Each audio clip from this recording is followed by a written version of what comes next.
with this complaint that there would be delay in the Saudi system, in the Saudi proceedings of this claim for Saudi Arabia.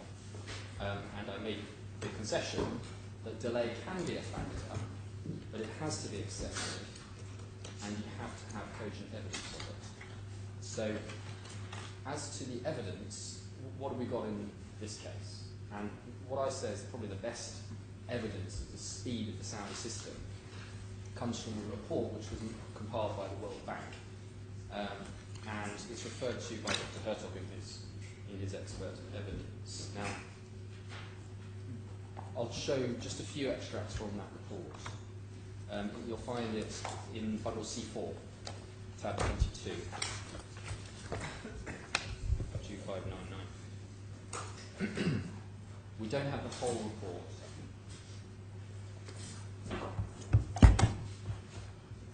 Which tab, please? So 22, C4 22.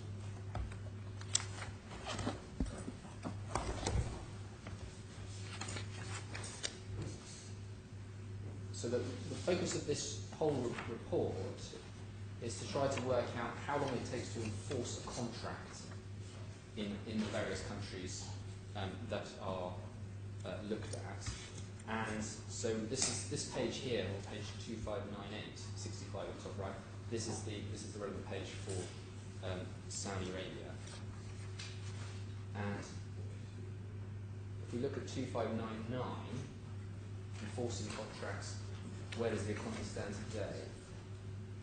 It says, how efficient is the process of resolving the commercial dispute through the courts in Saudi Arabia? According to data collected by Doing Business, contract enforcement takes 635 days. So that's for Saudi Arabia. And we can see, if you see there's a chart just below that, how Saudi Arabia and comparator economies rank on the ease of enforcing contracts. You see it puts, that's not the 635, it's a ranking that is associated with these aspects of enforcing, the ease of enforcing contracts. It puts Saudi Arabia at about 108th the countries, above the regional average, and above the United Arab Emirates, among others. Now, actually, that's 635 days, so it's about 2 years. Much of that is actually enforcement. So it's not relevant to the question of how long it's going to take to get to a trial. We see that on the next page. If you actually want to find out how long it's going to take to get to trial in Saudi Arabia on average, page 2601 says, in fact, breaks it down to filing and service about a month, trial and judgment about a year. So you're talking about 13 months. That's the World Bank's view on how long it takes to get a decision from start to finish in the Saudi courts. Albeit that is focused on the commercial border grievances. It's not about the Sharia courts.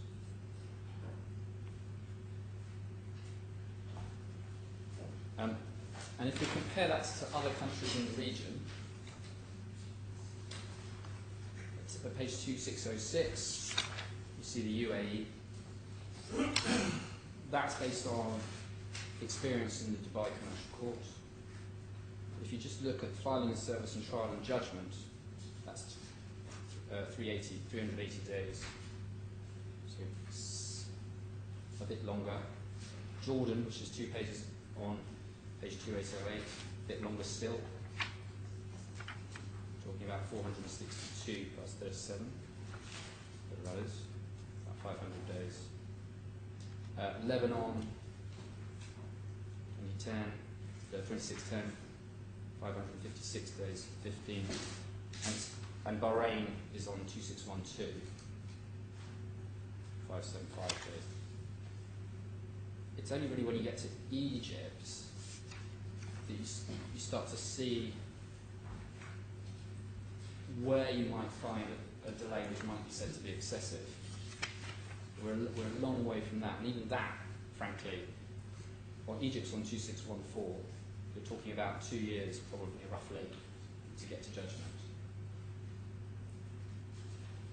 So I think it's helpful to put the Saudi Arabian system into context when you're looking around the regions. It's quite a lot faster, in fact, than other courts around the region as a matter of general principle on the basis of this evidence. It's right that that's about border grievances, not Sharia courts, but what you need to do, what you have to be persuaded of, is that there's cogent evidence here that there's a risk that these proceedings are going to take an excessive amount of time. Now, what my learned friend says in the skeleton argument, I showed you the brief, I'll take you back to it, but he says that the range appears to be somewhere between 2 and 20 years. And he says, well, there's evidence to persuade you that you think that this is going to take 20 years. And that's based on an extract from Dr. Hertog's report. So in order to assess it, you've got to look at where it comes from. Because Dr. Hertog isn't speaking from experience, he's speaking from a review of various sources. So if we look at bundle A, go to tab 11.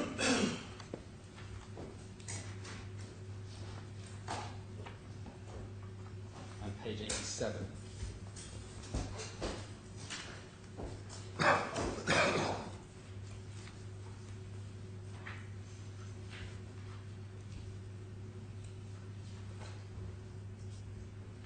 So most of what he says about this, other than his reference to the World Bank report, he says at paragraph 59, Sharia courts can issue verdicts quite fast. On lesser criminal matters, on commercial matters, decisions often take considerably more time. There's no support for that suggestion. Save what follows. The representative of a large regional law firm active in Saudi Arabia reports that even straightforward legal claims can take upwards of 2 years to get a judgment in the Saudi courts. And he refers to Nelson 2015. Now, Nelson 2015 is a reference to a PowerPoint presentation produced by a partner of Al Tamimi Co. Saudi Arabia.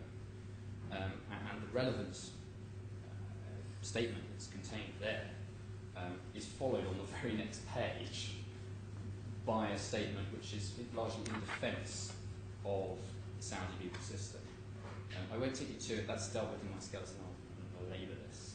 But it's just, the point I'm trying to get across is that one can't just rely on statements in Dr. Hertog's report, one has to see where they come from. Nelson doesn't get you there.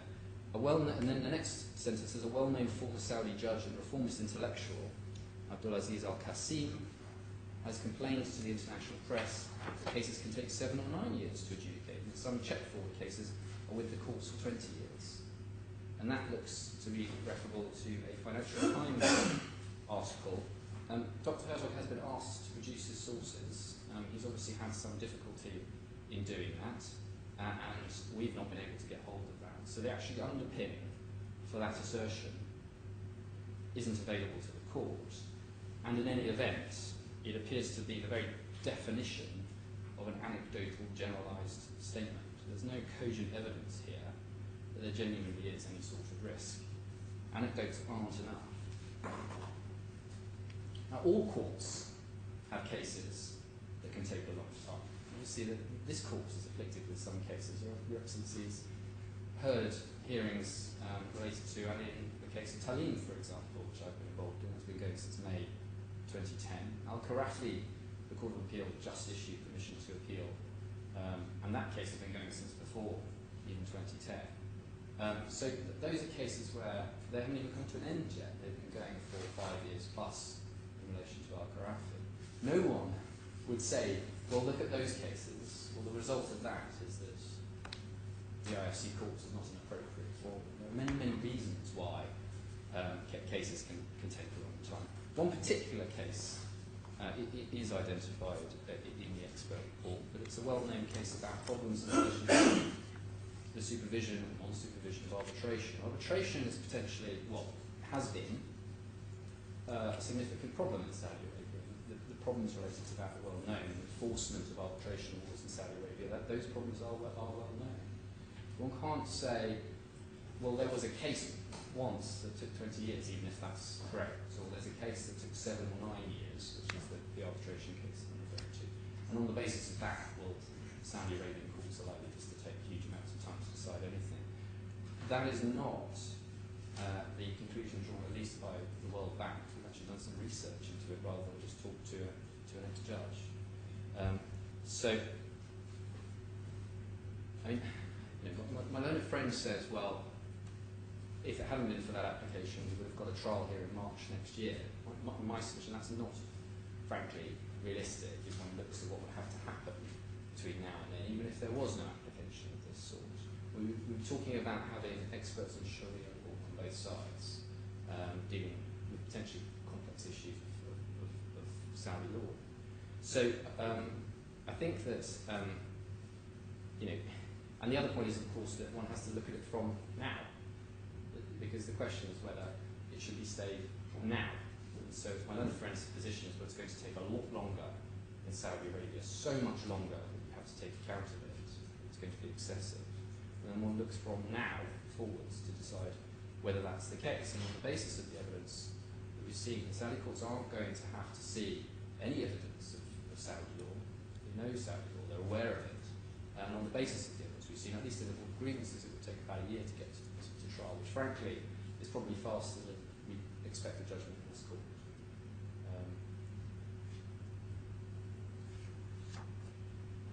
The other point that my own friend makes, and he relies on this in addition to the travel ban to say that they couldn't get justice in the Saudi courts, is he says that the Saudi courts, and he puts it like this, they are not properly competent to deal with commercial claims of the present sort.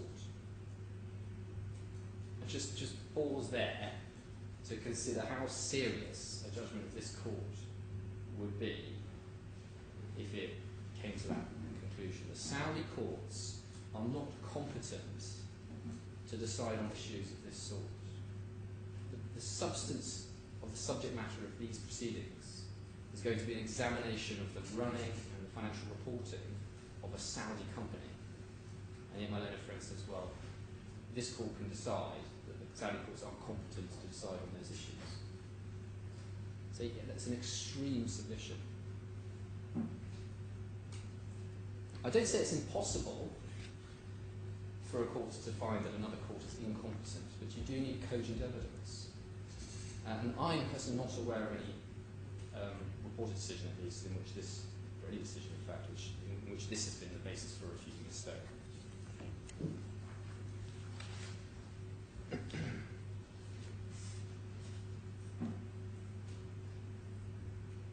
And the thrust of what Dr. Hertog says about this is that everybody knows that judges in Saudi Arabia lack experience in modern commerce, and that is at least one of the reasons why they're not properly competent, my friend's approach, to deal with this sort of claim.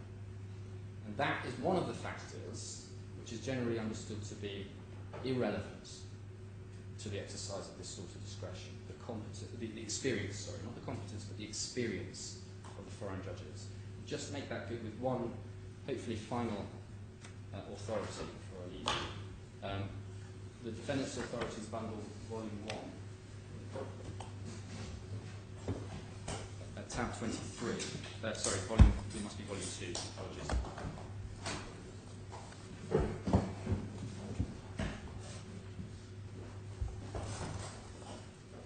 A case called Seslovenska, a decision of Jonathan Sumption, as then was, he was still sitting as deputy judge, but is now Supreme Court Justice. And at paragraph 15,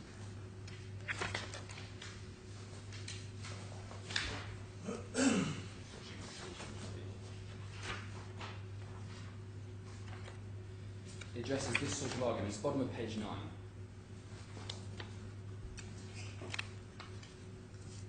So similar arguments being run there. The courts of the Czech Republic have only recently been exposed to commercial disputes on any scale, because until about 1990, most such disputes were between state trading organisations and they were dealt with outside the court system in economic arbitrations. It's clear that the Czech court system has developed rapidly since the end of the communist period, in particular in the last 2 years, when the main source of change has been the standards required for accession to the European Union. The evidence of Mr. Zak, the defence expert who's witness with most experience, above all, the most up-to-date experience of litigation in Czech courts, is that they hear many commercial cases with complex facts and legal issues and have proved capable of dealing with them. The specialist judges assigned priority to trial commercial cases, and this case would be heard by one of them. That said, it is accepted by both experts that a Czech judge hearing this dispute will probably not come to it with anything like the same background knowledge, or the same experience of commercial documents and large-scale litigation as a judge of the commercial court. However, this is the important bit, I decline to deduce from this that Czech judges lack the experience to do justice in a case like this one. For different reasons, the same points could be made about many jurisdictions, including some with highly developed legal systems. In most state jurisdictions of the United States and England, for much of the 19th century, a commercial dispute would be likely to come before a judge with no personal experience in the field, and a jury with no experience of civil litigation at all. In France, tribunaux de commerce which routinely try commercial disputes are staffed by part-time laymen. These courts have to educate themselves by hearing the case, which is in the nature of judicial life. This state of affairs no doubt diminishes the efficiency of the system, but it would be absurd to say that substantial justice is not to be had in these places.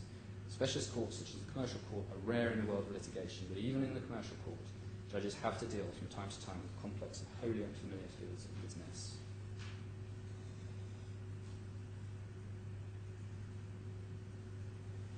And a similar conclusion was recorded in the paragraph in the Nutrotech BTV case that I took Your Excellency to, which set out the kinds of factors which are generally irrelevant and the experience of the foreign judges. So it is not enough just to recite the conclusions of Dr. Hertog. One has to look behind them at the underlying material. And of course there will be complaints about the judicial system in Saudi Arabia, just as complaints about the system in any court.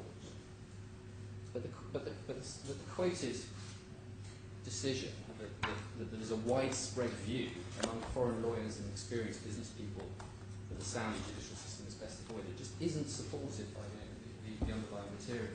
There's some suggestion to that, somewhat to that effect, in the Chambers and Partners report, which is relied on. It's literally a printout from the Chambers and Partners website that's relied on.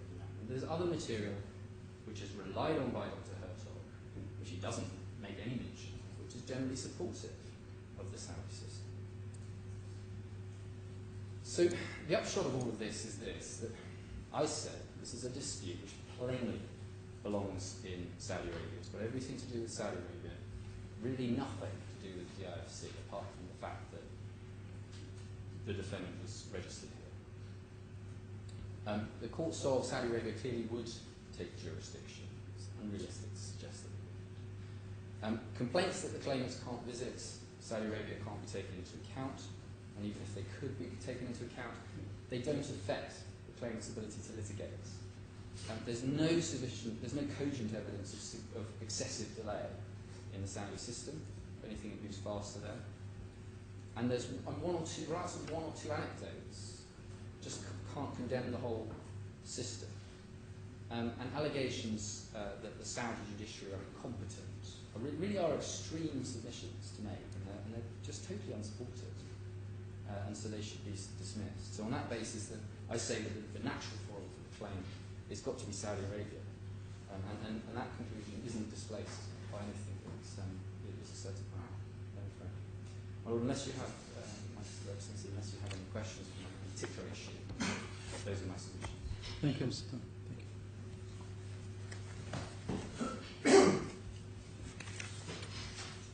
you. Your Excellency, the defendant is a company which has chosen to be incorporated within the DIFC, which has chosen to locate its office here and has chosen to locate its operations here, and in so doing to take advantage of the many and added benefits that the DIFC confers. It might therefore be thought surprising that when the defendant is sued in its home court, which this is, it has sought to argue that the DIFC courts are not appropriate to resolve the claims, and that the case should be sent to a jurisdiction in which neither the defendant nor indeed the claimants reside.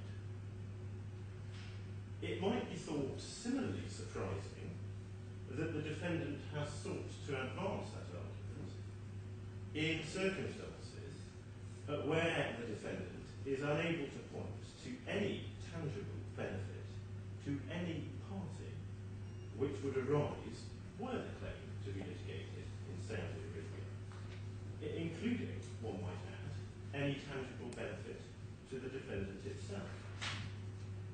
And it is also similarly unable to point to any tangible prejudice to it or anybody else if the claim remains before these courts. We can, of course, only speculate as to the defendant's motives in pursuing this application. But what we suggest does seem to be clear, that so far as we can see, is that the DIFC has never before declined jurisdiction over an entity which has established itself in the DIFC. Indeed, it's never been asked to do so. And there is, we suggest, no good reason why it should do so now. Indeed, the point goes further, because it might be thought that the DIFC courts are the ideal tribunal for the resolution of these claims. The key documents, such as the report, are in English. The witnesses speak English. To the extent that any material is in Arabic, this court is very well equipped to deal with that. The defendant, as I have mentioned, resides in the DIFC and has, we are told by my learned friend, no presence whatsoever in Saudi Arabia. And the claimants also live in the UAE and have done for the last 25 years. So, we do say that the right place to try this claim is here. Further, the notion that the case's connection with the DIFC and indeed with the defendant itself is pure chance, because it could have been any member of the Protiviti group that actually did the work on the report, which we say has been the wrong that we have suffered, and that it was always going to be some contracting by the defendant to other entities in the Protiviti group, as my learned friend sought to suggest, is also plainly wrong. It may be helpful, Your Excellency, if you would just turn up bundle B1 and have a look at the contract which the defendant entered into with the CMA, pursuant to which the report was produced. And which stuff? And that is tab 1 of bundle B1 on page 119, the first page of the contract. As Your Excellency observed during the course of my learned friend's submissions, the contract is with the defendant, a DIFC entity. That is not an accident. And as Your Excellency was not taken to, but I think Your Excellency should be, at page 120, I'm so sorry, at page 125, if Your Excellency would just look at Article 7 of the contract, which is headed subcontracting, the consultant, now that is the defendant, shall not subcontract all services, nor have the right to subcontract for the execution of any part of the services without prior written consent of the CMA, with no evidence of ever given. Such written consent shall not excuse the consultant from its responsibilities and obligations under this contract, and it will remain liable for any default, act or negligence accrued by the subcontractor, its agents or its employees, as if they were the act, default and negligence of the consultant. So, the defendant's involvement in all of this is not an accident, and it cannot have been the intention, when the defendant signed that contract, that everything would simply be subcontracted out. Now, Your Excellency, before moving on to the detail of the application, there's one further preliminary point that I want, if I may, to make, and that is this: that the issue here on this application is not whether these claims should be litigated in this court or before the CRSD. That's not the issue. Nobody has suggested that the claims which the claimant seek to pursue against the defendant can be litigated before the CRSD. Nobody has suggested the defendant can even be sued before the CRSD, which, as we understand it, is a regulatory suit. So on any view, the claims which the claimants wish to bring against this defendant will have to be litigated somewhere else. The issue is whether those claims should be litigated before this court or before the Saudi Sharia court. That's the question. And it is, we suggest, quite plain what the answer to that question should be. So there is no issue of a collateral attack on the CRSD's jurisdiction. These are entirely different claims, and whoever wins this application will have to, those claims will have to be tried in an entirely different forum.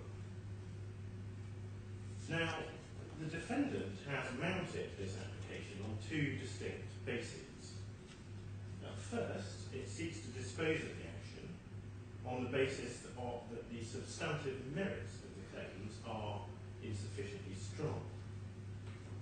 Second, it seeks to argue that the claim should, in any event, be stayed or dismissed in favour of the courts of Saudi Arabia on the basis of the doctrine of foreign non-convenience.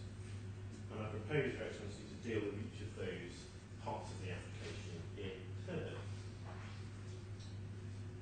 Now, the first point that the defendant takes is to suggest that in order to found jurisdiction, this court must be satisfied that the claims the claimants seek to make are sufficiently strong.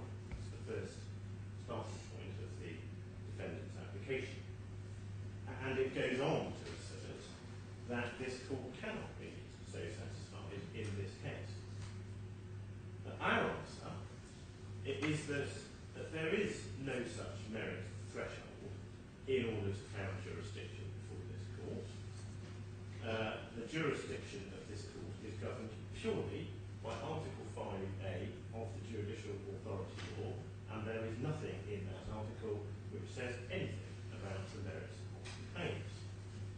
If a defendant wants to argue that a claim is too weak to proceed against it, then it needs to apply to strike out the claim, which of course you heard from my learned friend this morning, is expressly what the defendant says it is not doing before Your Excellency.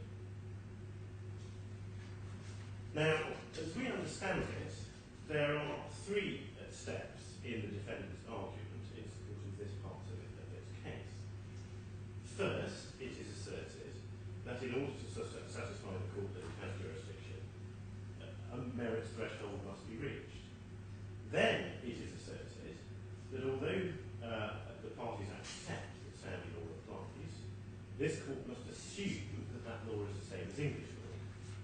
And third, it is asserted that as a matter of English law, the claim is bound to fail. Now, every one of those three steps, as we suggest, is entirely misconceived. So far as the first step is concerned, there is, as I have mentioned, no merit threshold involved in jurisdiction over this court, involved in this court's determination as to whether or not it has jurisdiction. And that can be seen quite readily from Article 5A of the Judicial Authority Law, which I'd like, if I may, to take Your Excellency to. It's in the Claimant's Authority, Volume 1, at tab 4.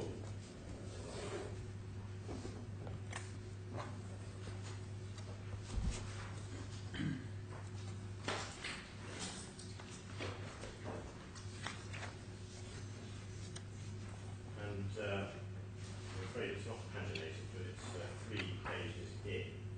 I know Your Excellency will be very familiar with this article, but I just want to point out, if I may, what it does say, and no less importantly, what it doesn't say.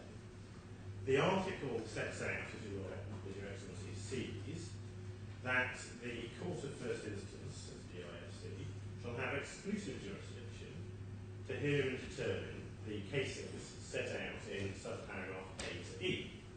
Now, we rely on subparagraph A, which is civil or commercial claims, well, this is certainly a civil or commercial claim, to which the DIFC or any DIFC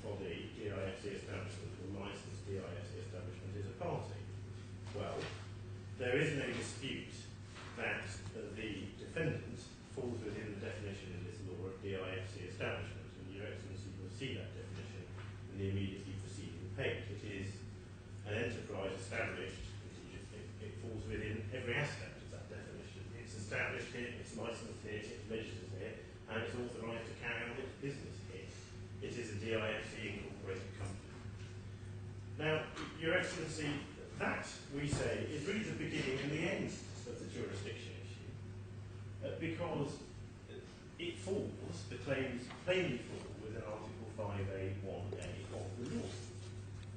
And what Your Excellency will also have noted is that there is nothing in this law, in this article, or this law, or any other law, which says that in order to found jurisdiction within the DIFC courts, a claimant must meet some sort of merit threshold. There is simply nothing to say that at all. All the claimant is required to do is bring his claim within four corners of Article 5, and that we have done. Now, my learned friend seeks to create this additional hurdle by playing in aid two decisions of these courts. The first decision he seeks to rely on is the decision of the Court of First Instance in Hart and Danak. That is in the Defendant's Authority Bundle at Volume 1, Tab 5. I'm grateful for Your Excellency to just turn that off.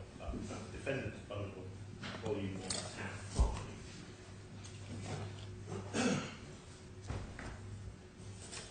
And the passage in this judgment of Sir Anthony Coleman, upon which my learned friend relied, was paragraph 60. And I'd invite Your Excellency just to turn that up. And the issue here was this. We can read it. That this total absence of any specific allegation against the first defendant, that is to say the defendant that was a DIFC establishment, is in my judgment important. If a claimant fails to make any coherent allegation against a central establishment, although the party may be joined as a defendant, he is not a party against whom the claimant raises a case which can found dispute. All he has done is put a name on the DIFC court's claim form and nothing else. In other words, what the learned judge is saying here is that you can't found jurisdiction by simply putting a name on a claim form. You actually have to be bringing a claim against the DIFC establishment in relation to whom you seek to found jurisdiction. And that is a proposition which is quite obviously right, but it is also a proposition which is quite obviously entirely irrelevant to the application before Your Excellency, because there is no dispute that the claimants have not only put the defendant's name on the claim form, but have also fully pleaded out numerous different claims against the defendant. So this passage from this judgment does not assist in any way my learned friend, and it certainly cannot be used to support the argument that there is somehow an additional merits threshold to be added to the clear terms of Article 5 of the Judicial Authority Law. The second authority, the only other authority relied on by my learned friend, is the decision of the Court of Appeal in the DIFC in Corinth, Pipeworks and Barclays, and that is in, I'm so sorry, forgive me, is the decision in Bank, Saracen and Bradford, and that is in the Claimants Authority Bundle at Volume 1, Tab 16.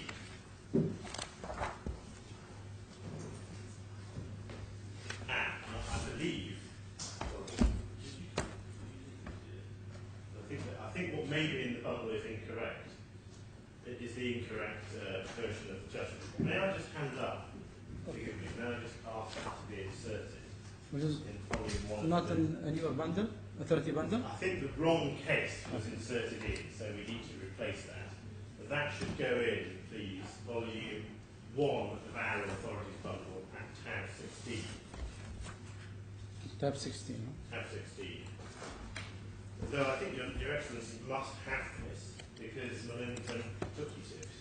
Maybe somewhere else. Sorry, I assumed that that's what we were looking at, but I certainly took your Excellency to the case. It may be somewhere else. It's in my No, in his bundle. It's in your well, why don't we look at, in order to assist your Excellency, why don't we look at it where your Excellency has already looked at it, which is in the defendant's which is in volume 1, thank you, volume 1, tab 6. Now,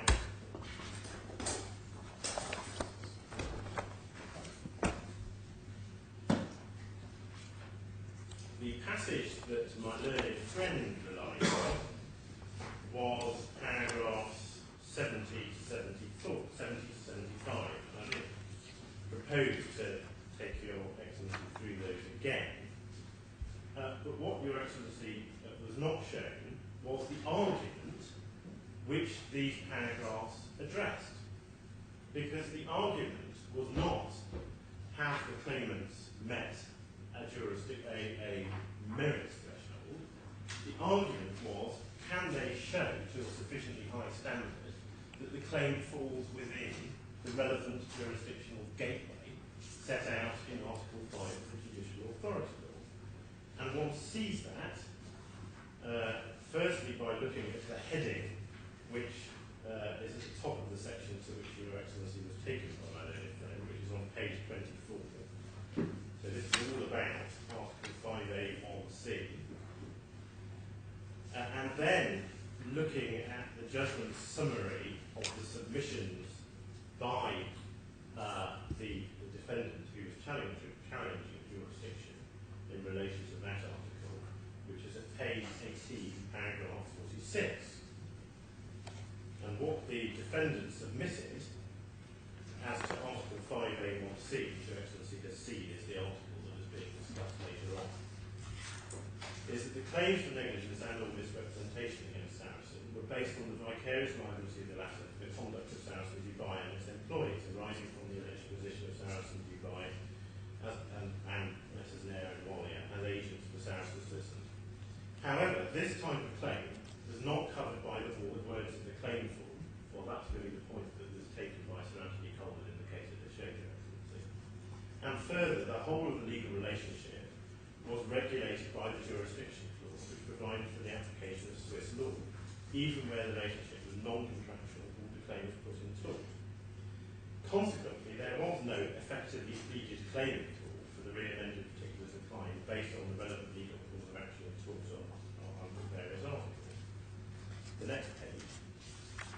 There was, therefore, not shown to be a good arguable case in tort within the Article 5A(1)(c) gateway.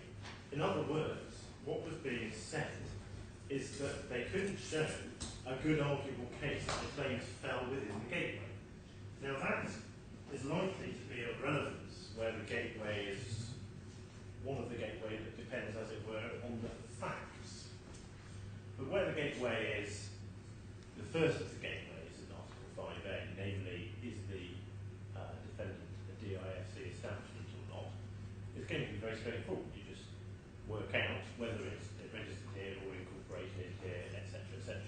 Very straightforward. And there can be no doubt that there is a good arguable case. In fact, there is an overwhelming case. In fact, there is an undisputed case that this defendant falls within Article 5A(1)(a) because it is a DIFC establishment.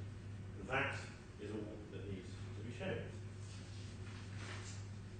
So there is, we suggest, no merits threshold mentioned either in the law or in the authorities which is required to be overcome by a claimant in order to found jurisdiction. And since the defendant has expressly disavowed any suggestion that it is seeking to strike out the case, that is, we suggest, is the end of this part of the application. There is nothing further to consider on the merits part of the application at all. The case falls within Article 5A(1)(a), and that, we submit, is that. Now, in case we are wrong about that, then we need to consider what my learned friend had to say about the merits aspect of the claims. And the next step in his argument was the assertion that in the absence of any evidence of Saudi law, this court should assume, for present purposes, that it is the same as English law. Now that is an assertion that my learned friend had to make, because his arguments on the substantive merits of the claims are entirely based on English law and English authorities. But it is, if one steps back for a moment, a deeply unattractive position for the defendant to take.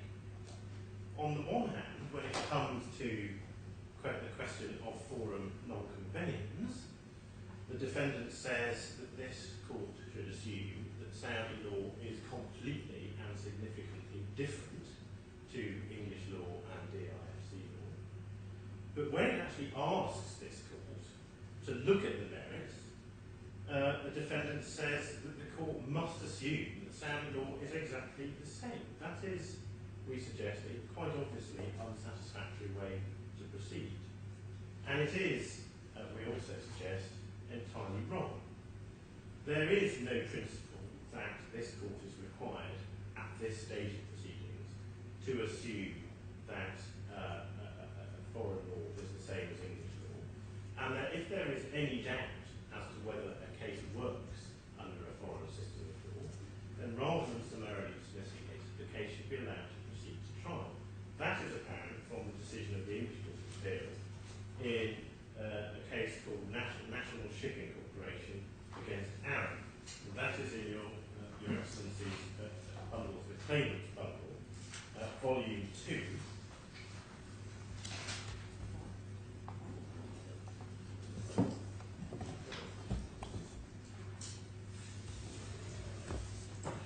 Forgive me.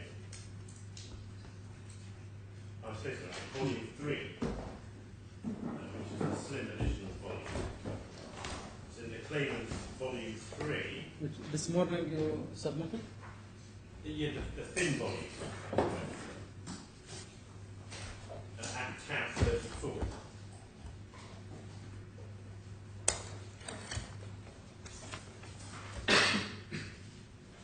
Now, that was a case in which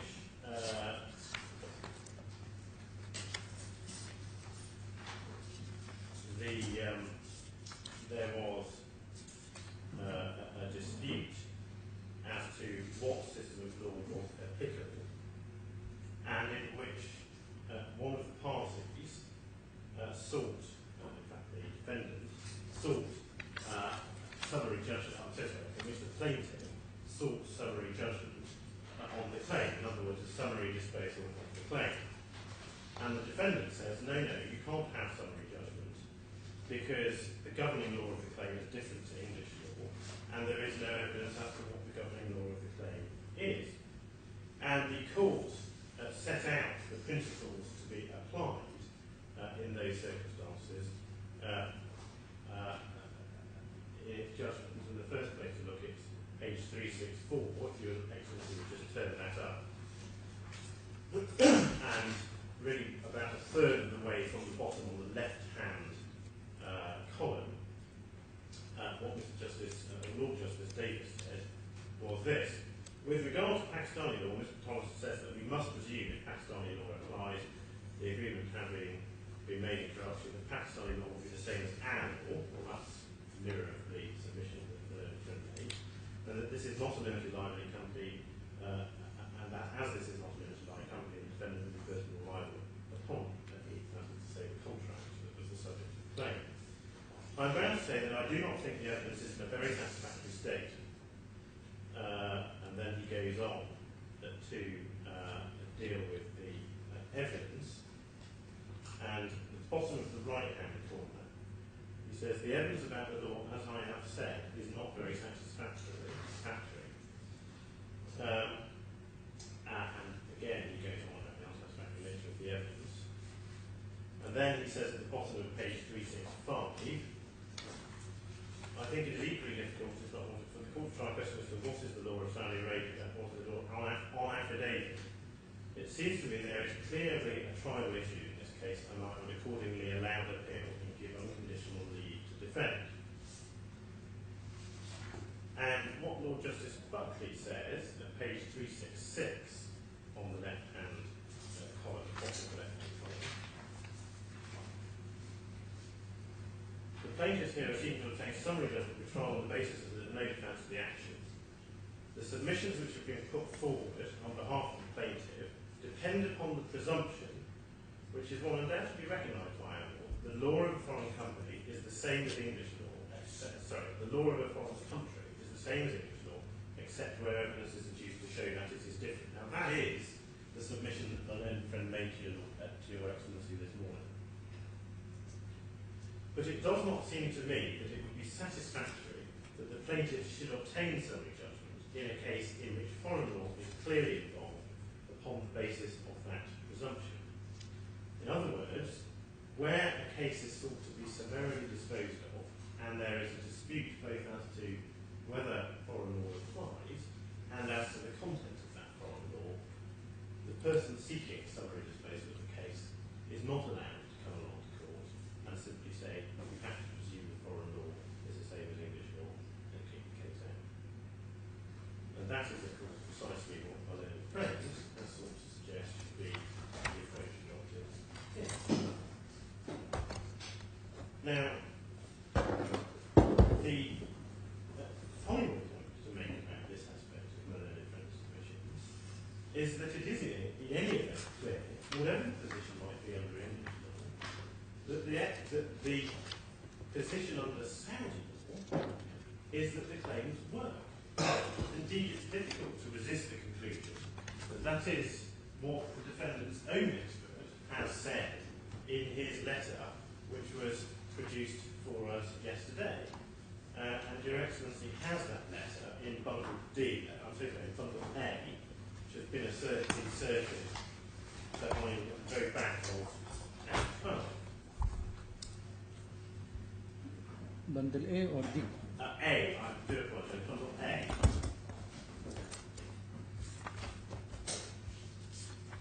Tab 12? Tab 12, and it's a document that's at the very back of Yeah. that tab.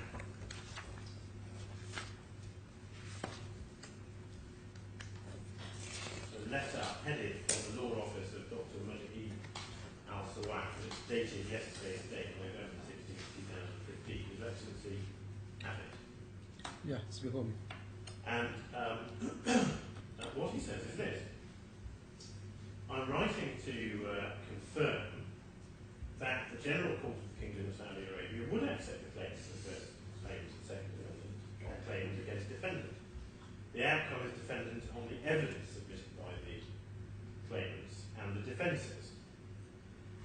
And again, he says, well, I'm not sure I need to take it. I'm not sure I need to take Your Excellency to anything else. That really says it all. He says that the courts would accept these claims.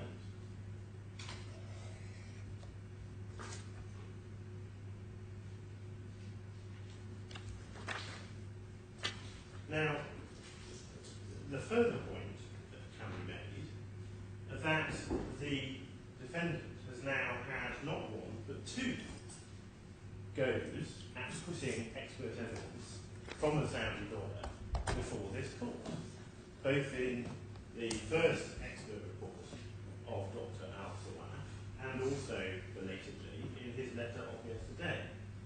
And on neither of those occasions has the defendant suggested that the claims which are pleaded in the particulars of claim in this action do not work as a matter of Saudi law. On neither occasion. The defendant was very well placed through its Saudi lawyer to say that if it thought that was true. But it hasn't said that. And Your Excellency can, we submit, infer that these claims do work as a matter of Saudi law. And again, we are right about that, and that is really the end of my learned friend's point on merit. The final step in my learned friend's argument on the merits was to rely on two asserted principles of English law. The first asserted principle was the assertion that these claims are bound to fail as a matter of English law because a witness has absolute immunity from suit, and that principle of witness immunity would extend to the defendant in this case. Now, there are, we suggest, a number of very important problems with that assertion. First of all, witness immunity will only apply as a matter of English law in relation to courts of law or bodies that act in a manner similar to that in which a court acts. And that is apparent from the decision of the House of Lords in Trapp and Mackey, which your Excellency will also find in the Claimants Authority Volume 3. And it's at tab 36.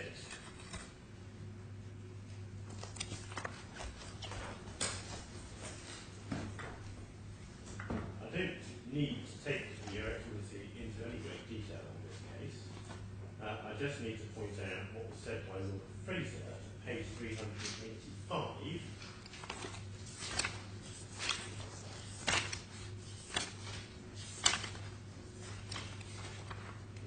Page 385G, that the rule, that is to say the witness immunity rule, has been extended beyond courts of justice as we would have to apply to authorised inquiries before tribunals, which, though not courts, have similar attributes. And then Lord Atkin is quoted. In their Lordship's opinion, the law of the subject on the subject was actually accurately stated by Lord Isha, where he says that the privilege applies wherever there is an authorised inquiry, which, though not before a court of justice, is before a tribunal which has similar attributes. This doctrine has never been extended further than to courts of justice and tribunals acting in a manner similar to that in which such courts act. The question, therefore, in every case is whether the tribunal in question has similar attributes to a court of justice or acts in a manner similar to that in which the courts act. This is of necessity a differentiator which is not capable of very precise limitation. So, the question in every case is a question of fact as to the nature of the tribunal. And that point is emphasised again by Lord Fraser at page 388C. I'll start a little higher. Consideration of the cases shows that provided the tribunal is one recognised by law, there is no single element, the presence or absence of which will be conclusive in showing whether it has attributes sufficiently similar to those of a court of law to create absolute privilege, i.e. the witness immunity principle. And then reading a little further on, in each case, the object of the tribunal, its constitution, and its manner of proceeding must all be considered before the question can be answered. Now, Your Excellency, we don't know what the object of the CRSD is. We have no evidence of that. We don't know what the constitution of the CRSD is. We have no evidence of that. Nor do we know its manner of proceeding. Those are all things which a court must consider before it can conclude whether or not the witness immunity principle is engaged in relation to matters before the CRSD, and Your Excellency is in no position, we submit, to come to any conclusion on that. The next point to be made is that the witness immunity rule, even if it did apply, would not extend to what the defendant has done and what is complained of by the claimants in the present case. Now, my learned friend relied principally in relation to that part of the submission on the decision in Jones and King, in which, Your Excellency will recall, the Supreme Court in the United Kingdom extended the principle, or rather limited the principle of witness immunity to say that an expert witness could be sued for negligence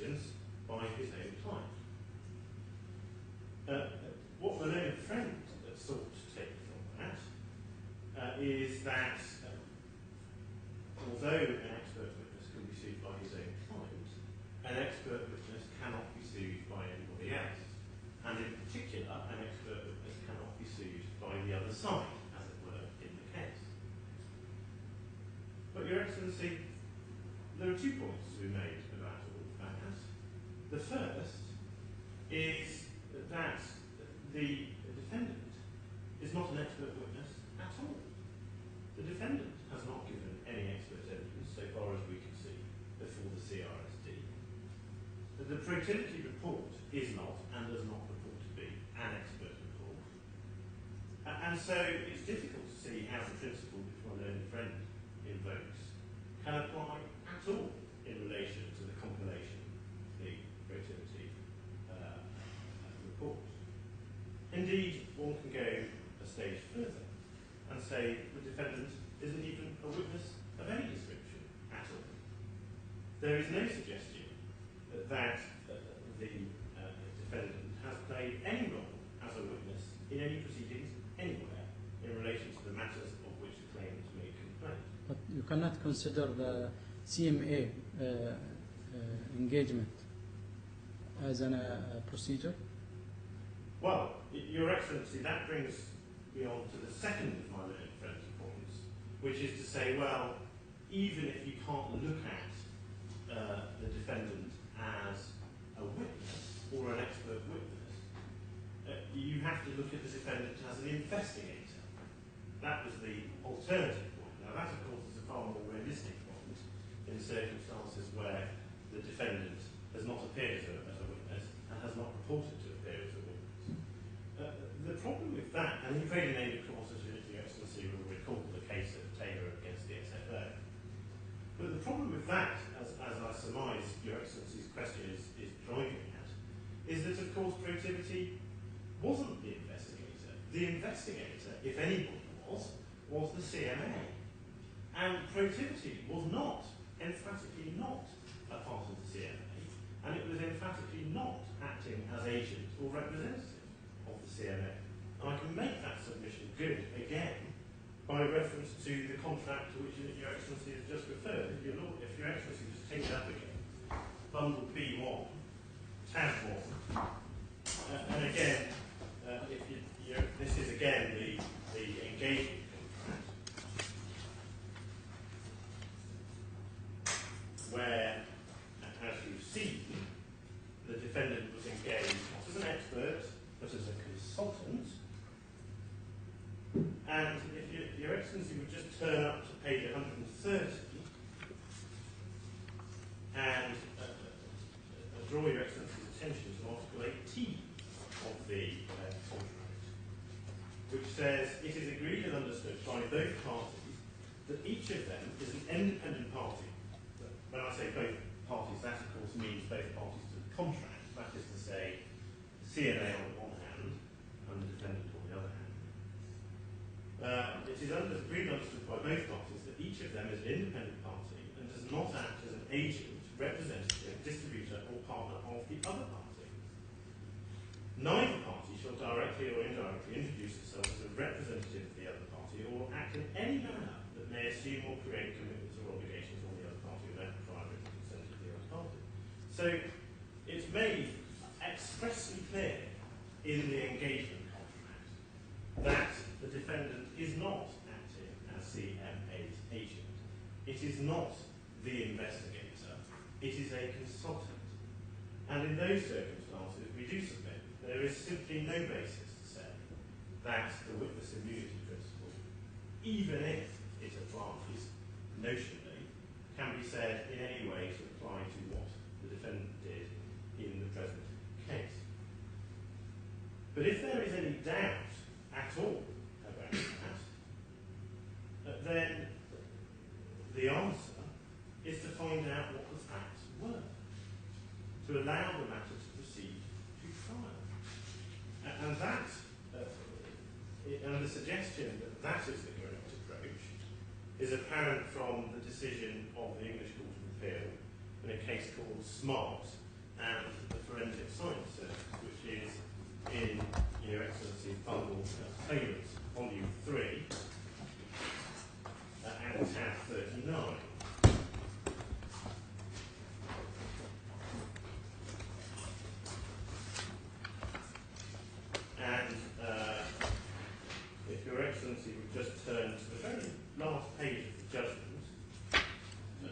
this is the short judgment of Lord Justice Aikins, which Lord Justice Reimer agreed, Your Excellency will see from the previous page. And paragraph 36 is the paragraph I have in mind. Before I read it, I might just add this. This was a case in which somebody had been prosecuted in England on the basis of faulty evidence. And the person who had been prosecuted then brought a claim in negligence against the Forensic Science Services, saying that the Forensic Science Services had negligently failed properly to prepare the evidence. And the Forensic Science Services applied to strike the claim out, invoking the witness immunity principle, and the Court of Appeal refused to strike the claim out. The further point that I draw from this case is to be derived from paragraph 36, and I'll read that paragraph. It really starts the second sentence. As my Lord has pointed out, the precise scope of the immunity of witnesses, which may have seemed clear at the time evidence was decided, is no longer so as a result of the five speeches of their lordships and Dartford, that's the House of Lords decision, which lay different emphasis on different factors. The present case is not the right one to analyse and define the outer limits of the immunity, because I suspect that as a result of Dartford, whether there is immunity or not will depend on the precise facts of a particular case. We must not prejudge what we find when the facts are investigated here. Sorry, we must not prejudge what will be found when the facts are investigated here. To the riposte that such an approach undermines the purposes of granting immunity in the first place, I would give the same answer as Lord Hope in Darker. The general principle must be that where there is a wrong, there is a remedy. And immunity is a derogation from a person's right of access to a court, which requires to be justified. The justifiable boundary has to be drawn somewhere, but it cannot be drawn when you do not know the terrain. Now that is, we submit, an eloquent and clear explanation of what might be called an abundantly clear and commonsensical point. Namely, that when a claim is made to witness immunity and disputed, the court needs to know what the facts are. The facts need to be found, and the only way, of course, that can be done is by allowing the matter to proceed to trial, which is precisely what the Court of Appeal permitted in that case. So we do say that there is nothing in this witness immunity point at all, and there is certainly no basis upon which it can be suggested that the DIFC courts don't have jurisdiction over these claims. And if one just pauses and steps back for a moment, this really does underscore the basic point in my submission.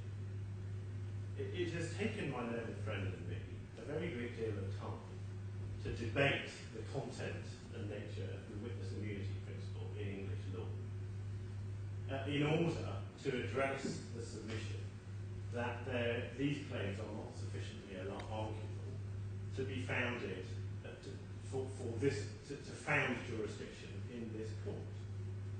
The notion that when the Judicial Authority Law was drafted and Article 5A was drafted, and nothing was said in Article 5A about the need to meet any sort of threshold at all, other than show that the case fell within the gateways. The notion that the draftsman of that article thought that actually what needed to happen was that before a case could get off the ground in the DIFC, there had to be a sort of mini trial on the merits is plainly absurd, we suggest. There really is nothing to support that idea. And we do say, again, that the fact that we've had to spend all of this time, as it were, debating the merits of the English law witness immunity principle, just underscores the short point. There is really no merit threshold at all in the judicial authority law. Be that as it may, the second point on the merits which my earlier friend takes is the assertion that the claims are bound to fail, and therefore this court doesn't have jurisdiction, because the claimants have failed to plead any recoverable losses. And again, that assertion is made on the basis of English law, and again, it meets the same difficulty in relation to the presumption of potential, as I've already explained. It is, in my respectful submission, in any event, an assertion which is wholly misconceived. Your Lordship asked, I think, as a sort of part of that aspect of my learned friend's case, Your Lordship asked my learned friend what evidence, whether the report formed an important part of the material standing behind why the CRSD or the CMA chose to charge my clients in the way that they did. Well, the answer to that is to be found in the charge sheet, which is in bundle B2, tab 6, page 710.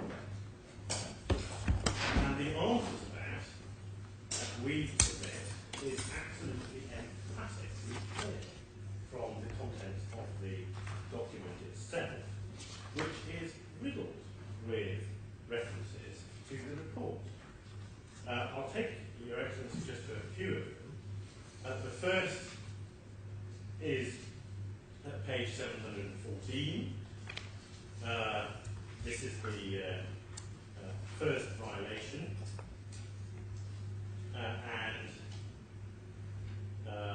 it says, if Your Excellency just go 3 paragraphs down, after studying the report submitted by the consultant, not expert witness, consultant, Protiviti, which was assigned by CMA to make an inspection and verification, no supporting documents nor bank statements were found in respect of this accounting entry.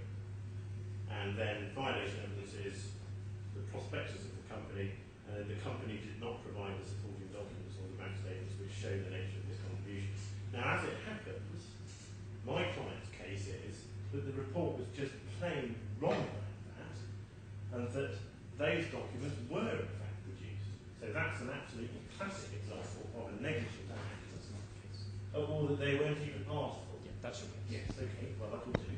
That the documents weren't even asked for by the defendant of my clients. Had they been asked for, they would have been happily provided, and I believe they have, at least in part, been exhibited with my client's witness statements on this application. So that's an absolutely clear example of where we say the report was produced negligently, and it directly led to the first of the charges that was set out in the charge sheet. But it doesn't, by any measure of means, end there, because the charge sheet is, as I said, absolutely full of references to the report. The next one is at page 729, where they talk about the following evidence to support the correctness of the foregoing, the report submitted by the consultant. The next one is at page 731, violation evidence is the report submitted by the consultant. The next one is page 732, violation evidence is the report submitted by the consultant. The next one is page 735, violation evidence is the report submitted by the consultant. We have then to go into the next bundle. Well, Your Excellency, I'm sure you get the picture. I can give you the other references as well, just to note down there: 738, 740, 742, 746, and 747. There is barely any part of this charge sheet which is not made by reference to the report. So the answer to the question that you actually asked the learned friend is yes. The report is the absolute foundation of all of this, and we say that it was a negligent report and therefore a negligent foundation. Nor is it correct, we submit, that the claimants have not pleaded any recoverable losses. Now, as a starting point, it might be thought optimistic to suggest, as my learned friend seems to do, that where a person's assets are frozen for a significant period of time, such that they cannot do anything with those assets, that person won't have suffered a loss. It is, we submit, quite obvious that very significant losses are likely to flow from just such an occasion. Indeed, as Your Excellency will no doubt be well aware, that is precisely why, when courts in this jurisdiction or in other common law jurisdictions make freezing orders, they require the applicant for the freezing order to give a cross-undertaking in damages to the court to compensate the person who is on the receiving end of the freezing order for precisely those sorts of losses. Now, the claimants have pleaded their losses at paragraphs 120 and 121 of the particular claim. They identify in those paragraphs a number of assets that have been frozen in Saudi Arabia as a result of the orders made against them on the basis, as Your Excellency has seen, of the defendant's report. And they understandably identify that those orders have meant that they have not been able to service loans, to meet obligations to third parties, and to operate their businesses in anything like a normal way. And it is therefore entirely unsurprising that, as is explained in the pleading, those matters have caused and will continue to cause losses to my clients in the shape of bank interest payments, late payment fees, loss of deals, loss of business profits and the like. That is entirely understandable and not remotely surprising. And the pleadings are backed up by the supporting evidence of the second claimant, Mr. Adel Al Mojil, and for Your Excellency's note, that is at paragraphs 34 to 35 of the statement, which is in tab, and by the way, tab 9, page 69. There is a further important point, which is that, as he makes clear at paragraph 37 of that statement, there is no realistic prospect of any of the losses being recoverable from the CMA, even if, as the claimant sincerely hoped for this position, the orders are subsequently discharged in their entirety. So the only remedy to recover the losses that they have suffered as a result of what my clients say is the negligence of the defendant, the only remedy is the claim against the defendant. There is no other remedy. So we don't accept the notion asserted by the learned friend that no recoverable losses have been suffered or pleaded or evidenced. They have.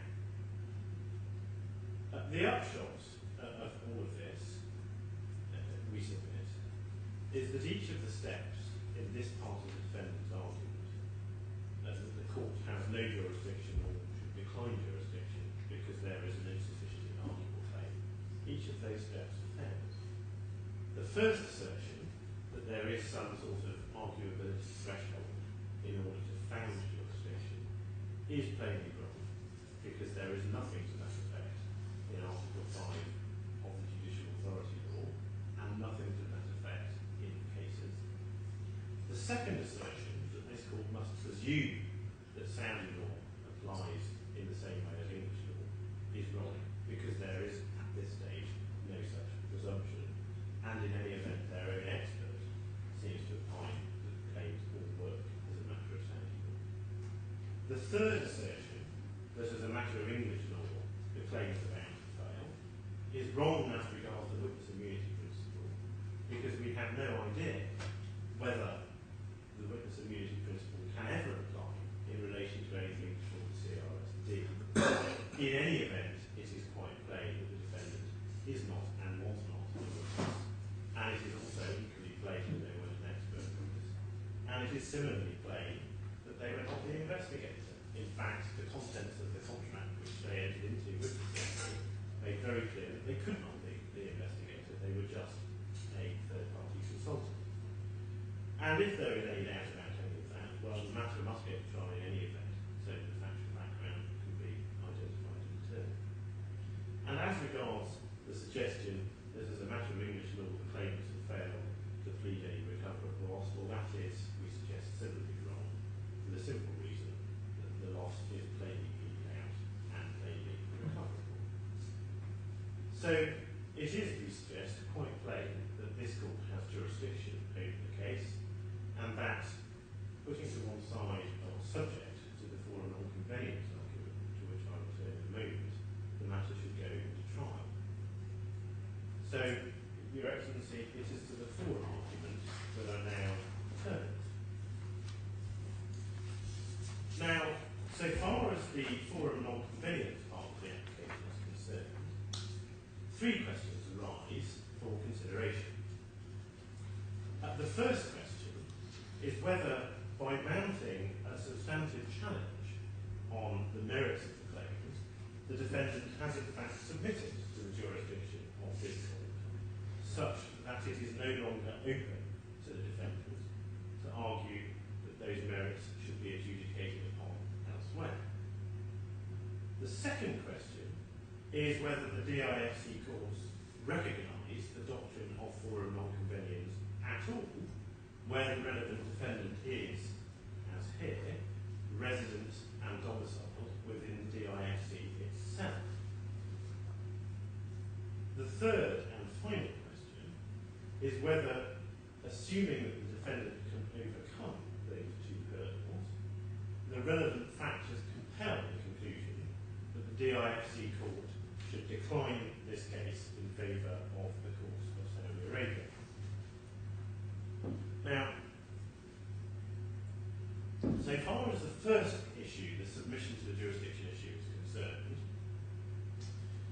we say that it is not open to the defendant, having, as it were, launched a full frontal attack on the claim on the basis of the merits, now to say that those merits should be adjudicated somewhere else. That is because the defendant is seeking to have it both ways. It has, on the one hand, sought to persuade Your Excellency that the claim is not arguable and should effectively be struck out. On the other hand, it sought to argue that the court should decline jurisdiction and send the merits off to be determined somewhere else. That is something which a defendant is not permitted to do, and the position is made very clear by the leading decision of the English Court of Appeals in Astro Navigazione. Now, that is in the Claimants Authorities, bundle volume 2, tab 22.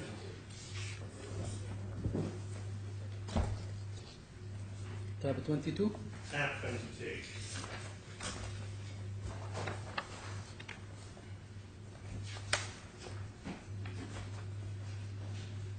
Now, that case, Your Excellency, concerns the sale of a vessel by the claimants, in which the purchaser of the vessel repudiated the agreement, and the claimants sued the purchaser and also sued the Taiwanese broker, who was the defendant. The defendant applied for a dismissal or stay of the proceedings in favour of the court of Taiwan on forum non-convenience grounds, very much as London defenders sought to do here in favour of the court of Saudi. But it also applied to strike out one of the four claims made by the claimants on the merits. And the court considered whether by applying to strike out that the defendant had waived jurisdiction, and it dealt with the matter at page 270.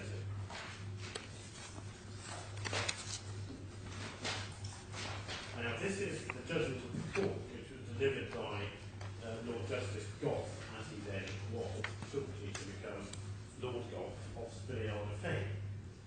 And what he said was, we can pick up on page 270, right at the bottom of the left-hand column.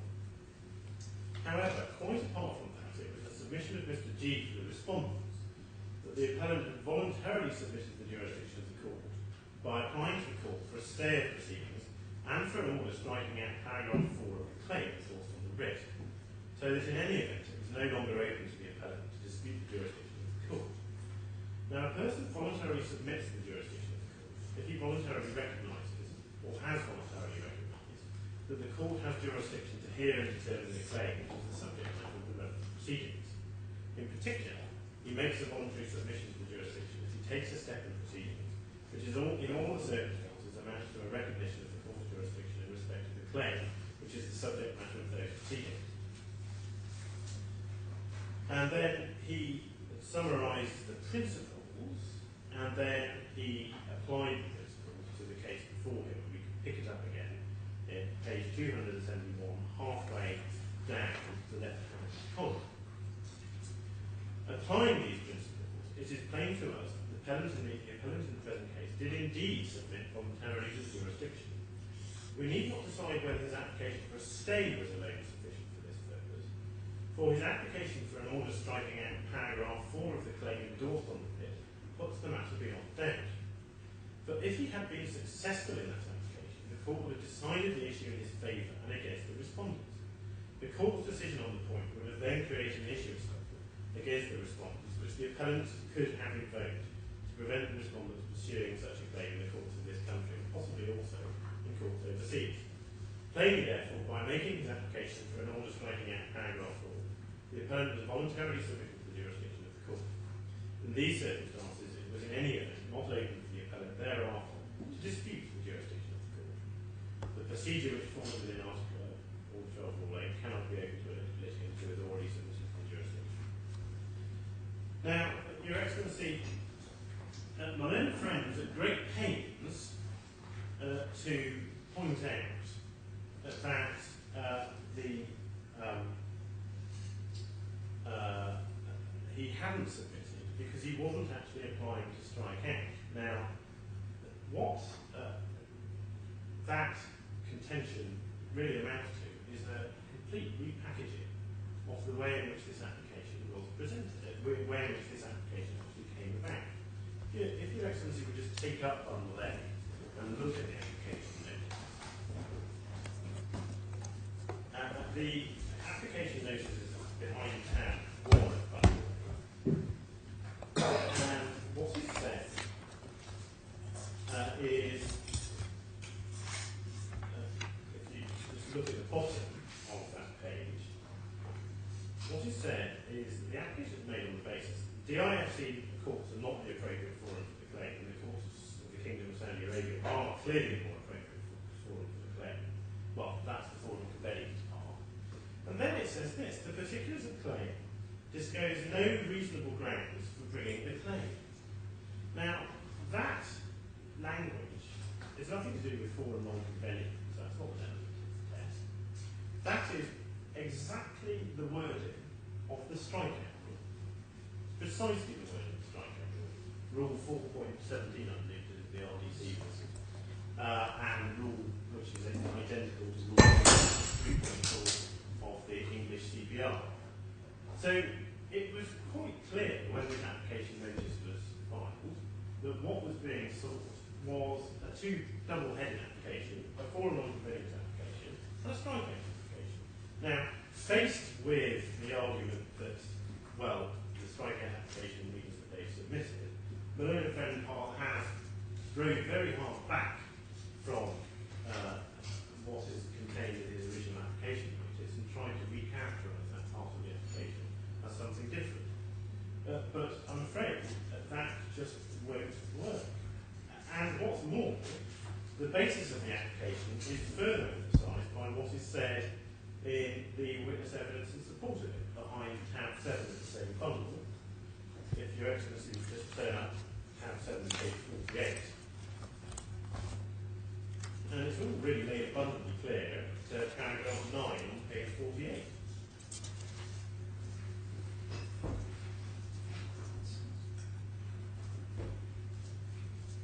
The defendant relies on two grounds. The claim should be stayed or dismissed on the grounds of forum non-convenience. The particulars of claim disclose no reasonable grounds for bringing the claim. No, you're reading from the RDC? No, I'm reading from paragraph 9 of... Yeah, it's before me. Yeah, it's okay. Yes, yeah, it's before me. And I could have been reading from the RDC because the second of those subparagraphs is an identical language to Rule 4.16 of the RDC, which says the court may strike out a statement of case if it appears to the court that the statement of case discloses no reasonable grounds for bringing or defending the claim. Now, the defendant has desperately tried to characterise that as a challenge to jurisdiction rather than a strikeout application. But again, that's rather difficult to understand in circumstances where two paragraphs up in the same witness statement, the witness, the defendant's lawyer, says the defendant is a it is accepted that the DIFC courts have jurisdiction over claims to which the defendant is a party.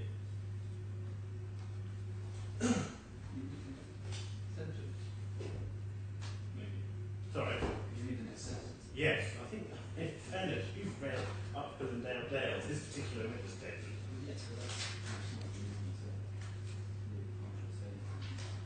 Well, I don't want Your Excellency to read the next sentence. The defendant's position, however, is that the DIFC court should not exercise that jurisdiction to hear this case. Well, Not yes. reading an application notice? No, I'm reading the witness statement. I think the point the learned friend is seeking. If the witness statement is tab 7, page 48, paragraph 7, and I think my learned friend would like you to read the whole of paragraph 7. No, I'm sorry. He's already been taken to all this. I shall take the judge to what I want to take, Judge, and you can reply. Okay?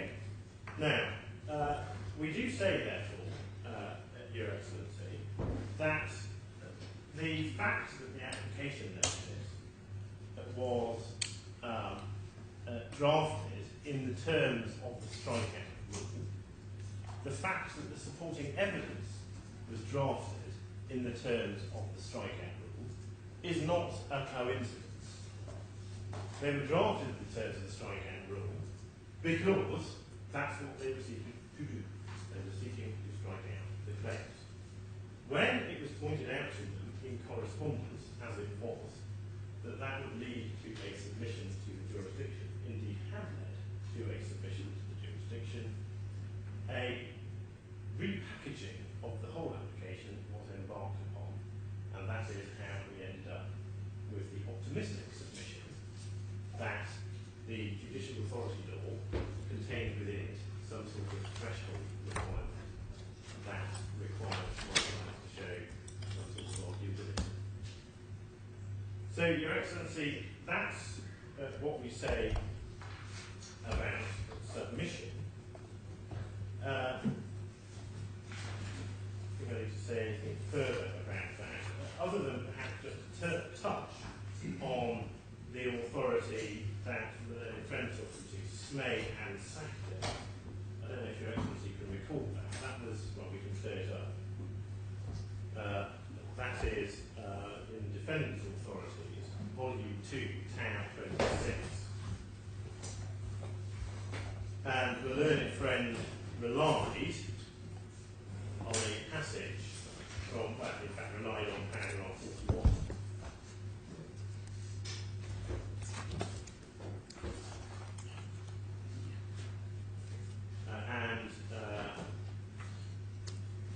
What Your Excellency will no doubt have spotted from this passage is that it is, in fact, a quotation from a quotation of a quotation.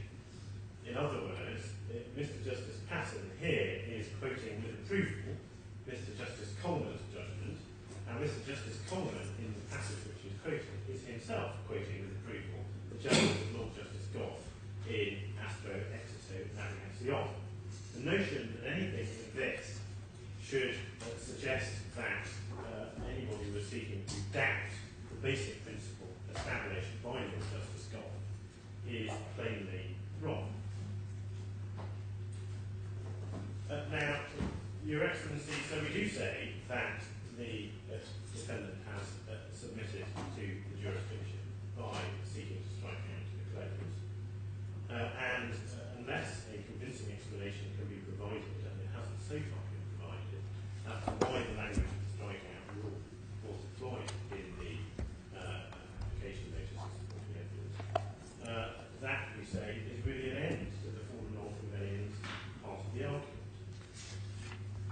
The second point we take on forum non-conveyance, the second question of the three questions that I articulated at the start of this part of my submission, is whether the DIFC courts recognise the doctrine of forum non-conveyance at all in circumstances where the defendant is incorporated or resident in the DIFC itself. I know the friend said on a number of occasions in his submissions that the defendant is registered in the DIFC or on some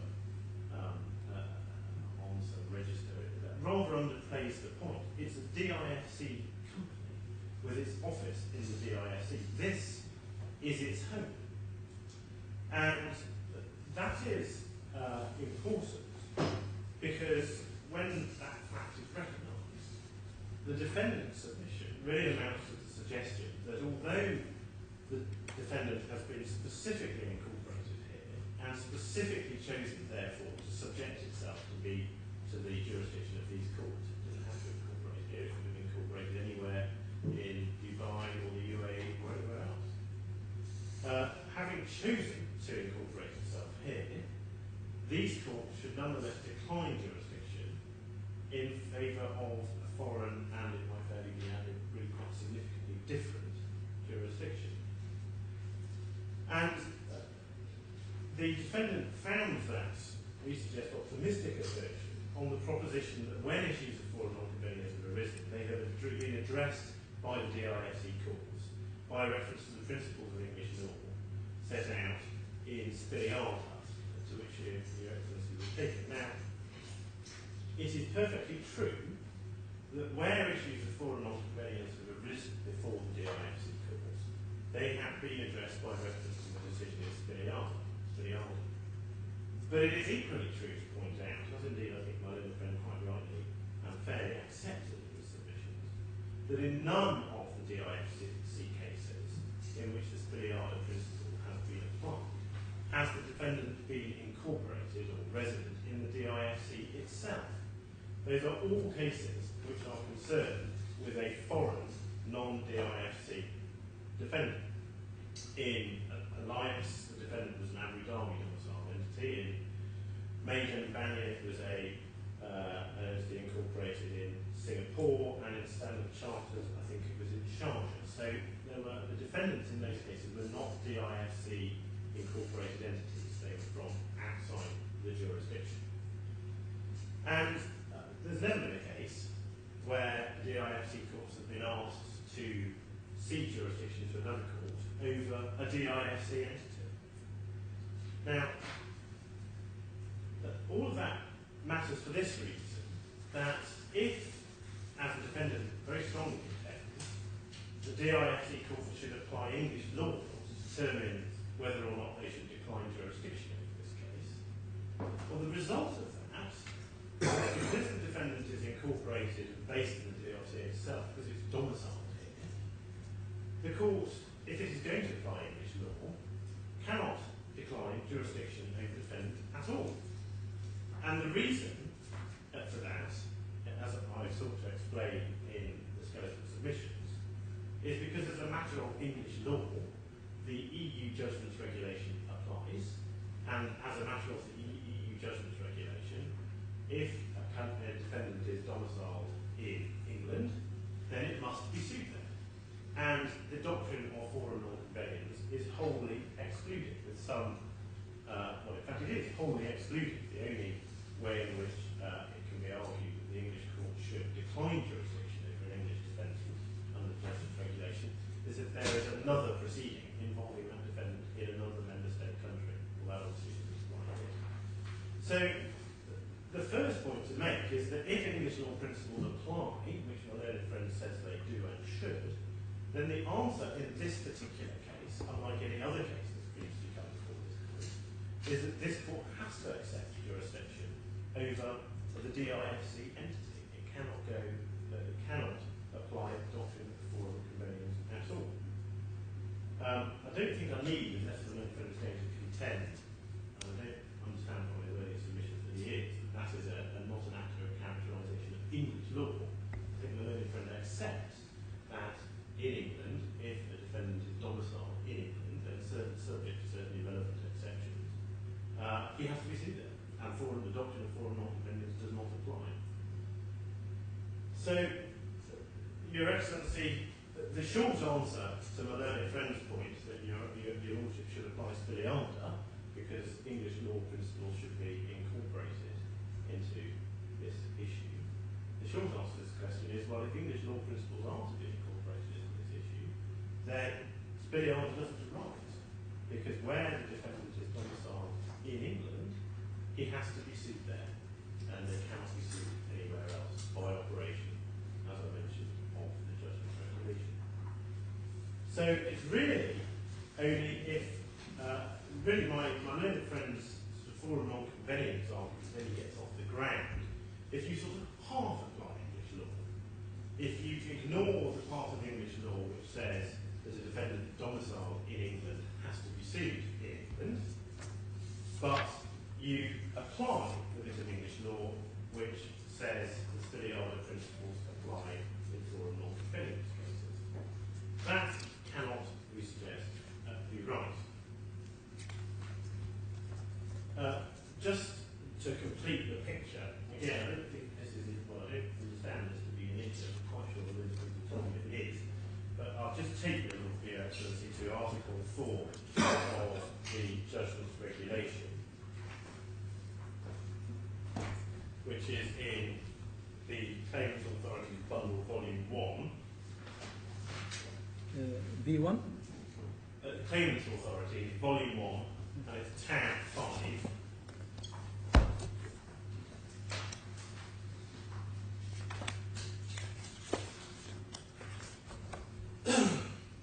Page?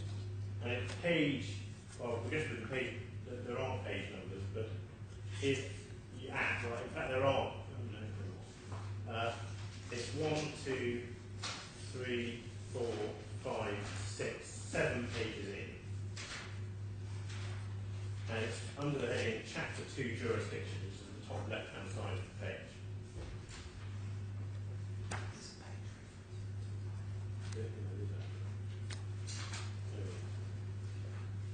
The top right has L351/7 on it. Yeah. And Article 4 says, subject to this regulation, persons domiciled in a member state, which of course includes England, shall, whatever the nationality, be sued in the courts of that member state. So that is it. It's mandatory. So if English law applies, as I have said, if the English law applies, because this defendant is domiciled in this jurisdiction, there is no alternative. You must be sued here, or you must be sued here, and the doctrine of forum non-convenience does not apply at all. So that is a further hurdle over which my learned friend must get before he even gets in to the doctrine of forum non-convenience. The third question which I posed at the outset of my submission was to ask what the position would be if the doctrine of forum non-convenience does, as my learned friend said, apply in this case. Now,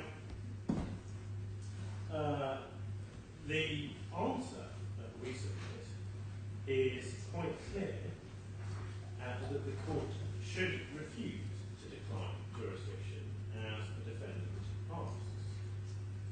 Now, my learned friend has placed very, very heavy reliance on the decision of the House of Lords in Spiliada, and I do think it's worth just taking your Lordship, Your Excellency, back to that. It's in the Defendant's Authorities, Volume 1. It's in fact in all both sets of authorities, but it's convenient to use the version we've used before, and it's at tab 17 of Volume 1. And the passage, as my learned friend quite rightly identified, the relevant passage is at page 44 on it. And the first passage I want to take your Excellency to is page 474b, which says this: the fundamental principle. In cases where jurisdiction has been founded as of right, i.e. where in this country the defendant has been served with proceedings within the jurisdiction, the defendant may now apply to the court to exercise its discretion to stay the proceedings on the ground which is usually called forum non-convenience. Now, this is a case where jurisdiction is founded as of right. The next part that I return to is the passage starting at 476. And the learned friend took you through subparagraphs A onwards, but I want, if I may, just to take you through them again, or at least a portion of them again, because there are certain important parts that need to be identified. The first and most important what is said at page 476C in the little subparagraph A. The basic principle is that a stay will only be granted on the ground of forum non-competitive where the court is satisfied that there is some other available forum having competent jurisdiction, which is the appropriate forum for the trial of the action, i.e., in which the case may be tried more suitably for the interests of all the parties and the ends of justice. Now, Your Excellency, that is the test, and it is, we submit, very important not to lose sight of that basic principle. There have been various attempts in the authorities and by my own friend to, as it were, shorten the rather cumbersome phrase, the forum in which the case may be tried more suitably for the interests of all the parties and the ends of justice. He's occasionally said the natural forum, the most appropriate forum, the convenient forum. But the key point is that the test which Lord Gough is articulating, the basic principle, the basic question, which, if forum non-convenience doctrine, if the doctrine of forum non-convenience is engaged, the basic question which Your Excellency will have to ask yourself is, has it been shown that the courts of Saudi are a more appropriate forum for the trial of this action, in the sense that the case may be tried there more suitably for the interests of all the parties and the ends of justice? That's the question. Now, and we do say that no gloss, as it were, should be put on that. It is, where can the case be best tried most suitably for the interests of the parties and the ends of justice? Now, in approaching that question, the defendant bears the burden. That is clear from the next passage at subparagraph B. The burden of proof rests on the defendant to persuade the court to exercise its discretion to grant a stay. And what is also clear is that that burden is a high one.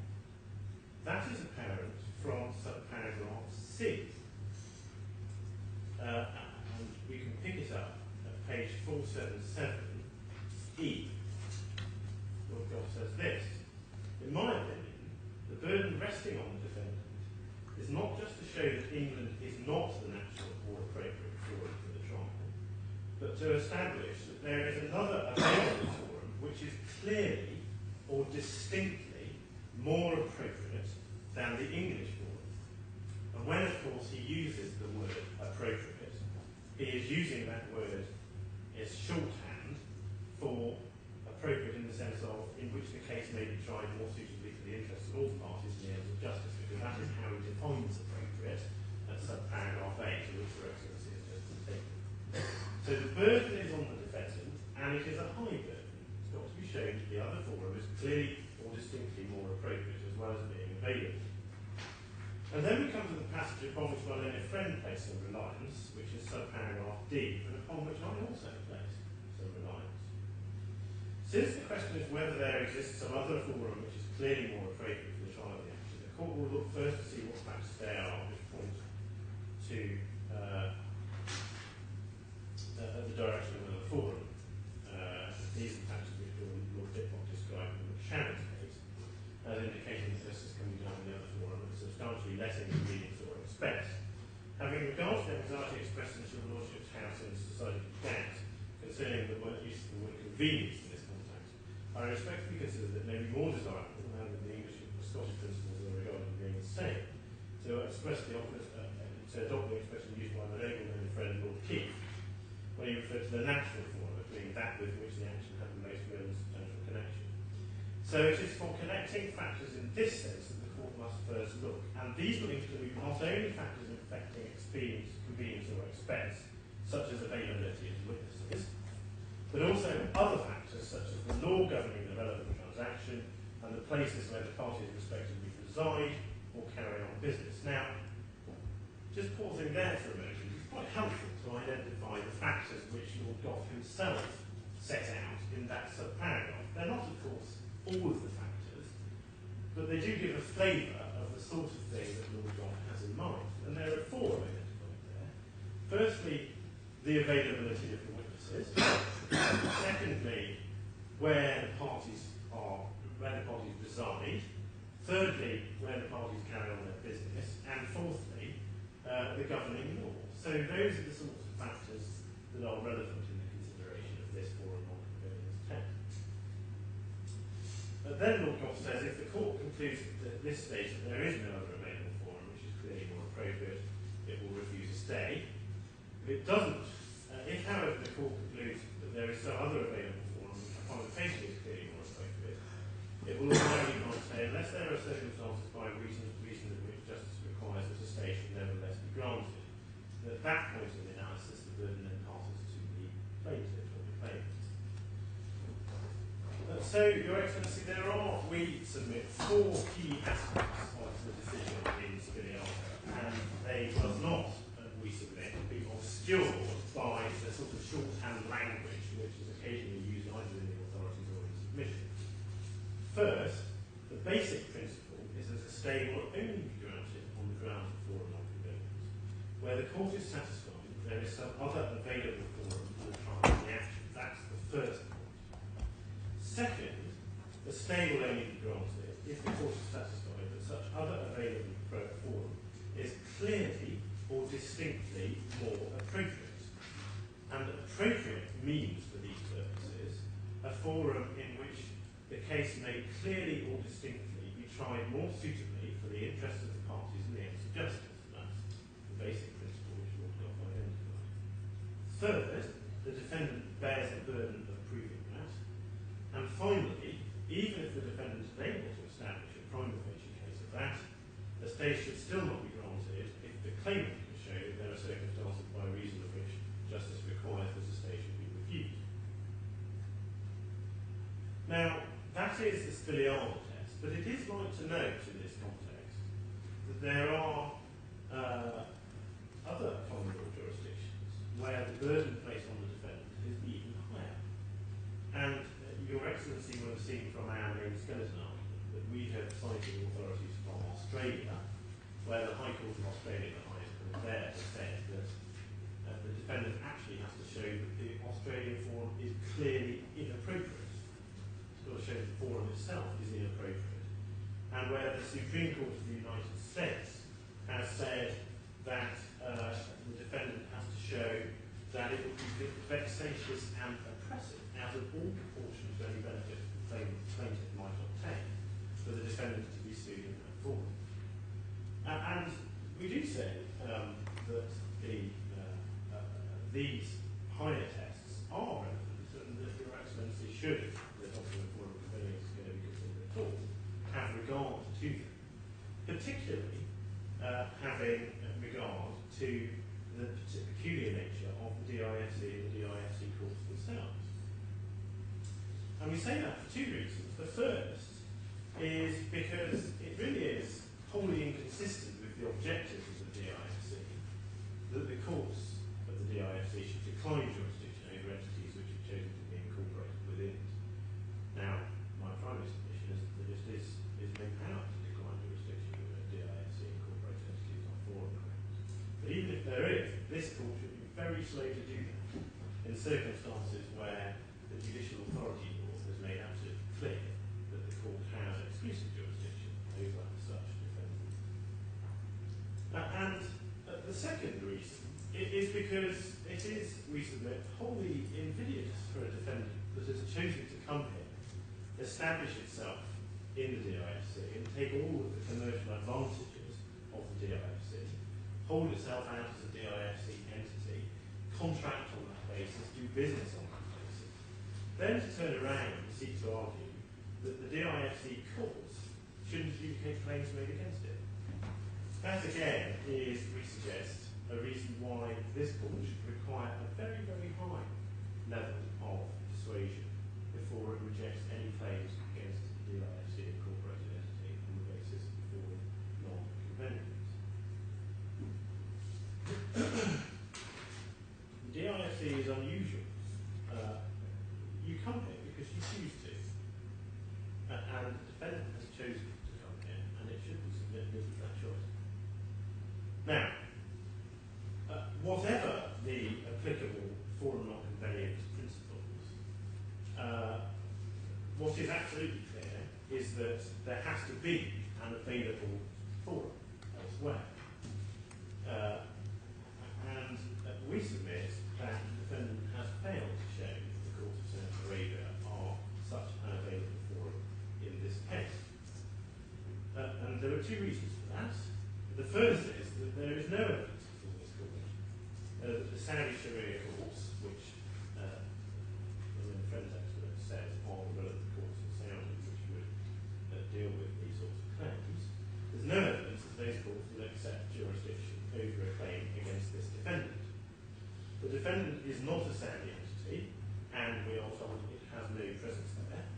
It has sought to overcome that difficulty by promising to submit to the jurisdiction of the Saudi courts, but there's no evidence that the Saudi courts will accept such a jurisdiction, such a submission to the jurisdiction.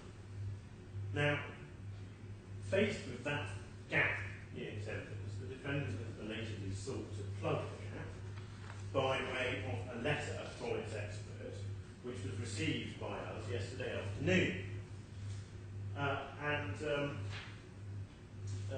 It places reliance on that letter, as your Excellency has heard from my learned friend. Now, we say that that really is both inappropriate and unfair.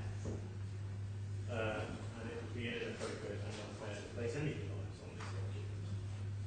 It's inappropriate because it's not evidence at all, let alone expert evidence.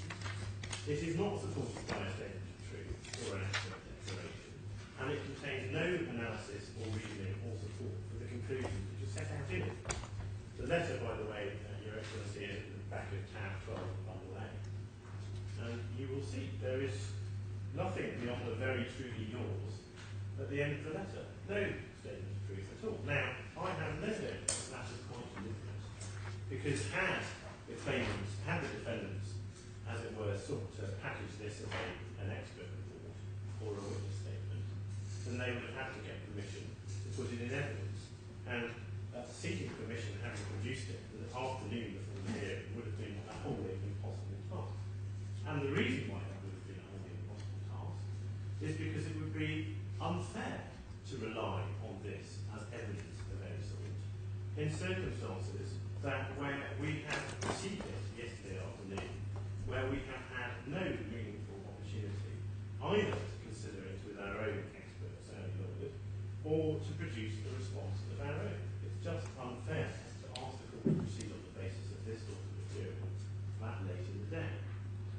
So in circumstances where the letter is not in evidence and where in any event the manner of its production has deprived claimants of any means of responding to it, the court should not admit it into its consideration at all. But in any event, the letter doesn't actually support the defendant's assertion that the Saudi courts would accept jurisdiction over these claims.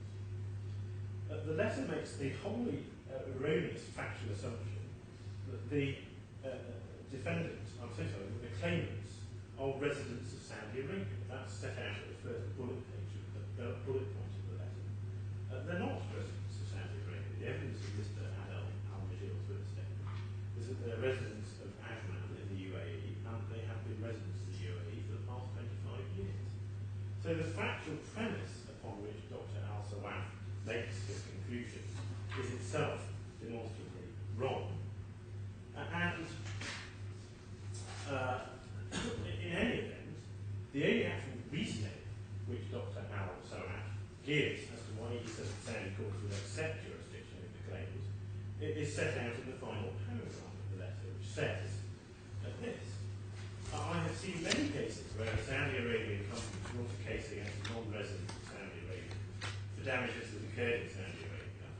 In such cases, the Saudi court took jurisdiction and authorised service to be made on the defendant outside the kingdom through the established procedure. In fact, I am currently representing a Saudi Arabian company in a case in the Saudi court against a non-resident company for damages which occurred in Saudi Arabia and services being made outside the kingdom. Now, Your Excellency, that refers to Saudi Arabian companies bringing claims against non-residents.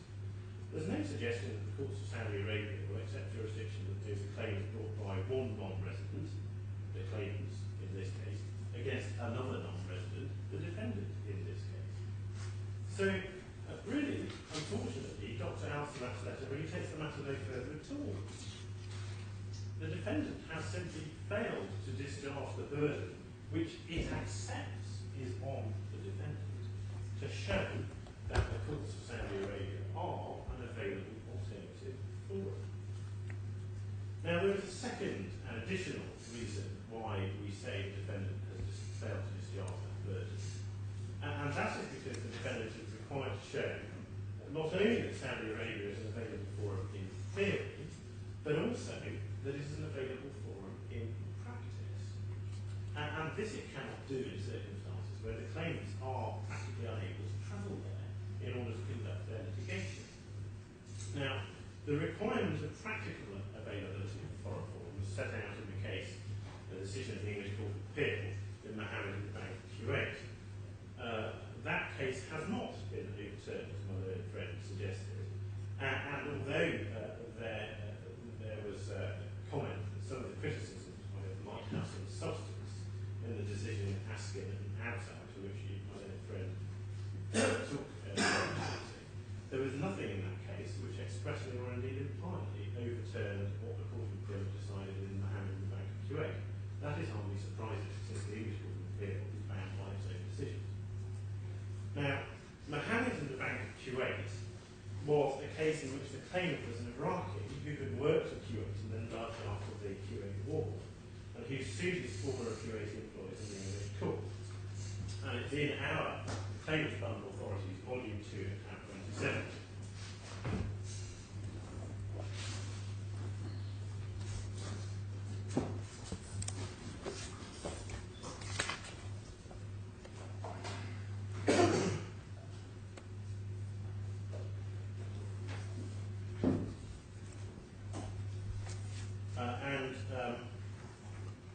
The defendants in that case applied for a stay in favour of the Kuwaiti courts on foreign non-prevailing grounds. The claimant objected on the grounds that he simply could not travel to Kuwait. And if Your Excellency will just look at the bottom, the page numbering is on the bottom right hand of the page. And if Your Excellency will turn to page 5 of 10.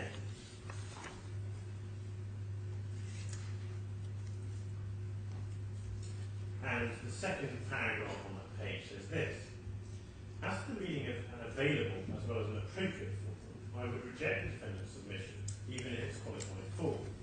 I would hold that the learned judge was correct to define the test as available in practice to this plaintiff to have his dispute resolved, and that the question of whether substantial justice is likely to be achieved is relevant to this issue.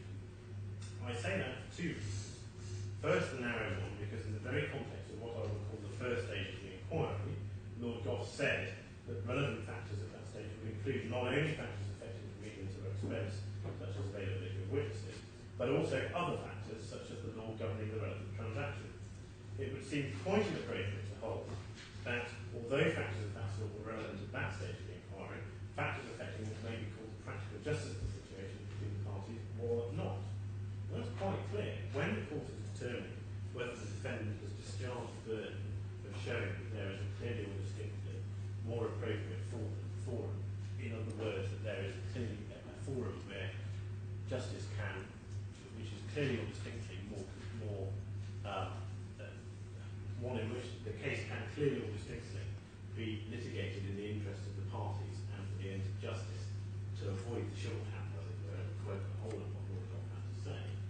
When the court is asking itself whether that burden has been discharged, it is fully entitled to ask itself whether, as a matter of practicality, these claimants can properly pursue their claims in the Saudi court. And again, returning to the decision in the Mohammad Bin Hamad case, just 3 pages on at page 8 of 10. At the bottom, the court said this: the question is whether on the evidence the learned judge was entitled to hold that Kuwait was available to the plaintiff in 1995 as distinct from 1992. In my judgment, he was not. Putting the matter as favourably as possible to the defendants, it is speculative whether the plaintiff could find a lawyer who would represent him, instruct that lawyer from outside QA for the purpose of hearing, and execute the necessary power of attorney so as to authorise the lawyer to appear on his behalf. There is also a conflict of evidence as to whether the proceedings, which include conciliation as necessary preliminary, could take place without his presence before the court. I cannot be satisfied that QA is an alternative form which is available to the plaintiff in accordance with the broad principles stated in Superior. Now, Your Excellency, we say that that is the position here.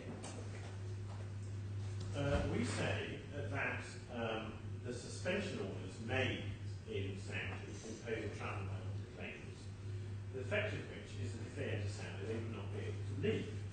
And requiring the claimants to sue in Saudi would therefore place them in an impossible predicament, as the defendants no doubt know. If the claimants were to go to Saudi, they would be unable to leave in order to consult with their lawyers abroad or their witnesses abroad, or indeed simply to run their witnesses and maintain their family lives at their home in the UAE. But if they were not to go to Saudi, they would be unable to direct their litigation in Saudi Arabia, and they would be unable to give evidence before the Saudi court. And these matters are of particular importance for the reasons which we mentioned in our main skeleton argument and identified by Professor Hertog. All evidence is relevant and important and admissible in the Saudi courts. Being able to give instructions to your lawyers as a trial progresses is important in the Saudi courts, and none of that can be remotely surprising. Now, that feature would be significant in any case, but it is, we suggest, particularly unattractive for the defendant in the present case to contest that the claimant should have to sue it in a jurisdiction to which they cannot in practice travel, in circumstances where it is the defendant's own negligent report which, the claimants say, has brought about the very situation which prevents the claimants from travelling. Because, of course, it is the report which brought about the charges and the travel. So we do say that the defendant is unable to discharge the burden imposed by the doctrine of forum conventions of showing that the courts of Saudi Arabia are an available alternative forum, both in theory and in practice. Your Excellency, I'm mindful of the time. I am very happy to carry on for as long as Your Excellency wants, but Unless you need adjournment for 10 minutes. not at all. I'm more than happy to carry on, but But again, we'll come back tomorrow, right? yes. Not finish it today. Well, I'll have a little bit in reply, maybe 20 to 30 minutes. right. We may be able to finish it there. I think I can wrap up in. Unfortunately, by 5 we have to leave this courtroom. Well, if I can wrap up in the next half hour, and then if I can do his reply, and then it would be no doubt convenient to Your Excellency as well as to everybody else if we wrapped it up today. As for me, I'm available tomorrow. But if you want to continue after 5, because this room is reserved for other functions. Yes. No, I just rise to say, I wouldn't ask my defence to rush and then I find I have more than half an hour. That's all. So, I think it will be about half an hour. Still, you have 1 hour. Yes, quite. Well, the next issue is the question of whether, even if the Saudi courts can properly be said to be an available alternative for them, whether the defendant has discharged the heavy burden of showing that they are clearly and distinctly a more appropriate form, in the sense that they are clearly or distinctly more suitable for the trial of claims in the interest of the parties and the ends of justice. Now, we submit that the defendant hasn't come close to discharging that burden. And it is worth just pointing out, before I go into the various factors here, that it's not for me to show anything. It is for the defendant to persuade Your Excellency that the Saudi courts are clearly or distinctly more appropriate. It is not for the claimants to persuade Your Excellency that the DIFC courts are more appropriate. So it's very important to remember who bears the burden. During the course of my learned friends' submissions, they often repeated the phrase, well, these factors show that this case has got nothing to do with the DIFC court. Well, that's really not the point. The question is whether the various factors have got anything to do with the Saudi courts, so as to show that they are clearly or distinctly more appropriate to the trial of this claim. And that really does need to be kept firmly, we suggest, in mind. And there are two initial points really made by the defendant. The first point was to say that, well, by accepting that Saudi law applies under Article 8.2 of the court law, we've half accepted that Saudi is the convenient forum. Now, if I need to take your excellencies to the court, but your excellency will recall, no doubt, there is a waterfall of applicable law provisions, and you go through a number, and perhaps I will, just to, because it may be easy to make this point. It's in volume 1 of our authority bundle, at tab 1, page 2.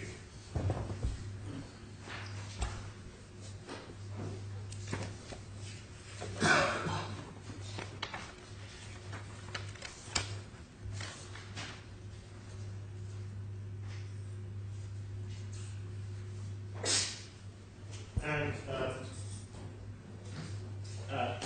your excellency may not be very familiar with Article 8.2, the waterfall. This determines what law applies to a claim before the DIFC courts.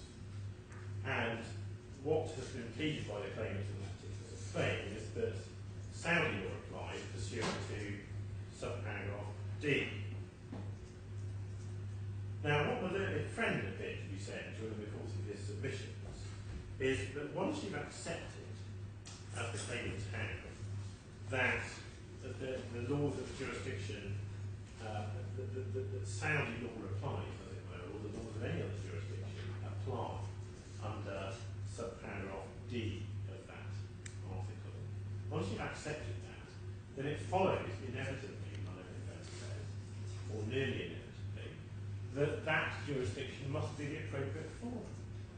Well, Your Excellency, your submission, that cannot possibly be right, because the result of that submission, if it was right, would be that every time a foreign law was identified under Article 8.2, this court would have to decline jurisdiction over the case and send the case off to the forum where the foreign law was located. That can't possibly be right. Indeed, if it was right, then Article 8.2 would be completely meaningless, because you'd never have a case where a foreign law applied, because it would always be stayed on foreign law prevailing ground. So that submission of my own friends was, we would submit, absolutely absurd. Now, the next submission that was made was that really the absolutely critical ingredient is to ask where the tort was committed. And that really did feature very large in my own friends' submissions, and also very large in his written submissions. Now, the first observation to be made about that, of course, is that, interestingly, it was not one of the features that was mentioned by Lord Goff in Spiliano.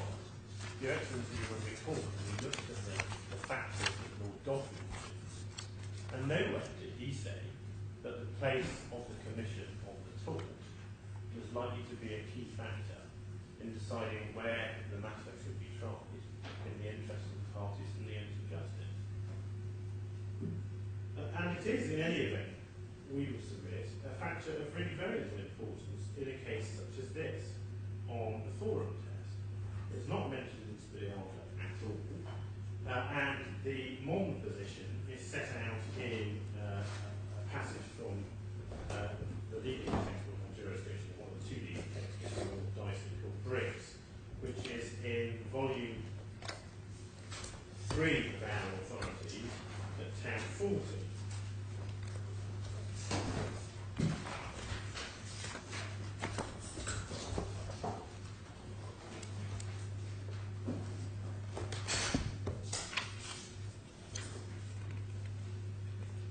And on the paragraph 4.25. So it's the second sort of part of that, which starts this way. In the context of tort claims, it has been said that the place where a tort was committed will have a very strong claim to be seen as the natural forum for the resolution of disputes arising from it. This point is all the more persuasive because it's borne in mind that the law which will be applied to the merits will frequently be the law of that place.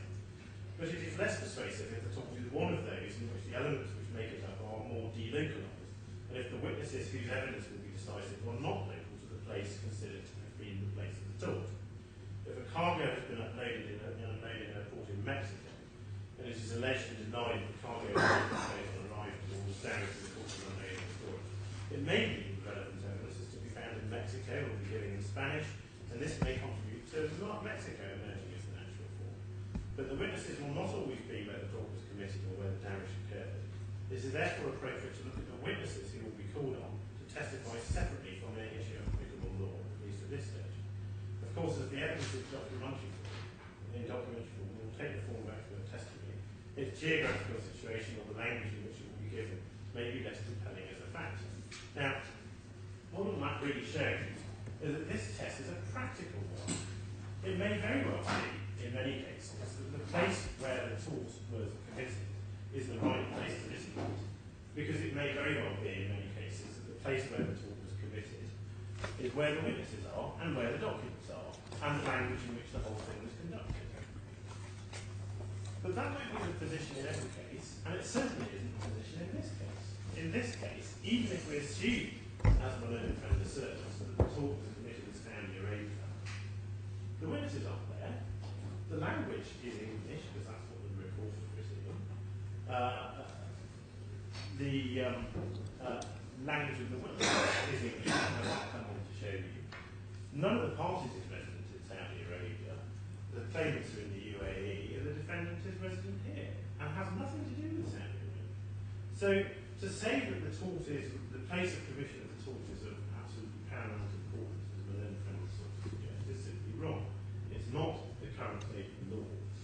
And indeed, and no doubt one of the reasons for that is because the decision upon which my learned friend placed reliance, the outer form, was decided several years before the Spiliard decision, which actually articulated the proper test, and which, as I've mentioned to your Excellency, made no reference whatsoever to the place of commission of the tort as being any one of the features that Lord Gough identified as being important. Now,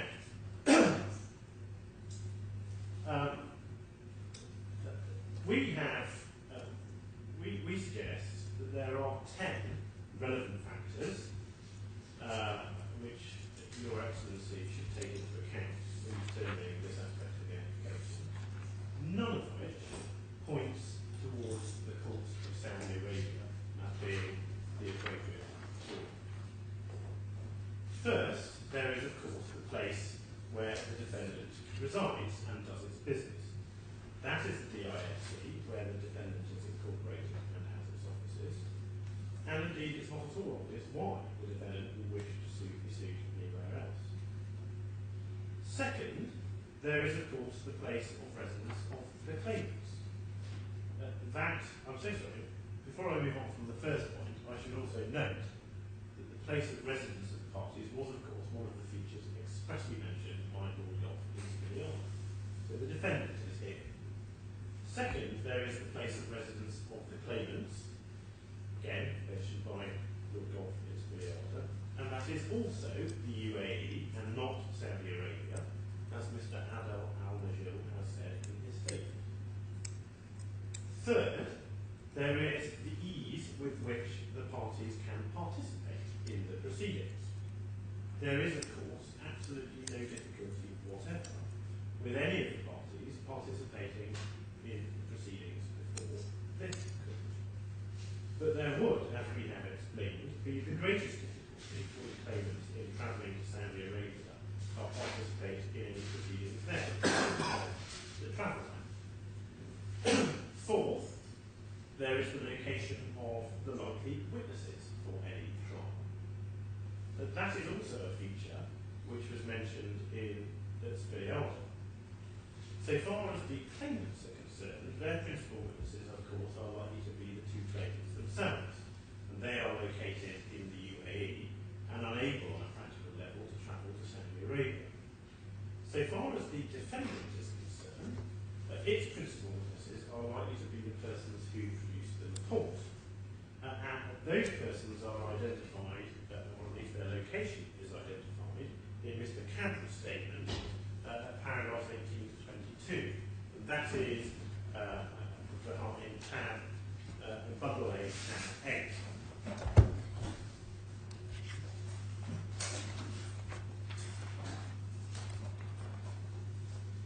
Now, Mr. Cadre, if I just read out paragraph 18, 19, 20, 21 and 22, what he says is this. In fact, it was never intended that the work would be carried out by Protiviti DIFC. As is common within the network, the consultancy contract was signed by one entity and the work was then subcontracted to other firms in the network. Well, that's surprising given the terms of the consultancy contract earlier. In this instance, most of the work was subcontracted to Protiviti Q8 and to Protiviti UK via Protiviti USA. Article 20 of the consultancy contract provided the address of Protiviti Q8 for all notices and correspondence. And he encloses copies of the subcontract, including the subcontract with Protiviti UK. And it's quite clear that some of the work, therefore, was carried out by Protiviti UK, and he says that work was carried out by that entity in the UK.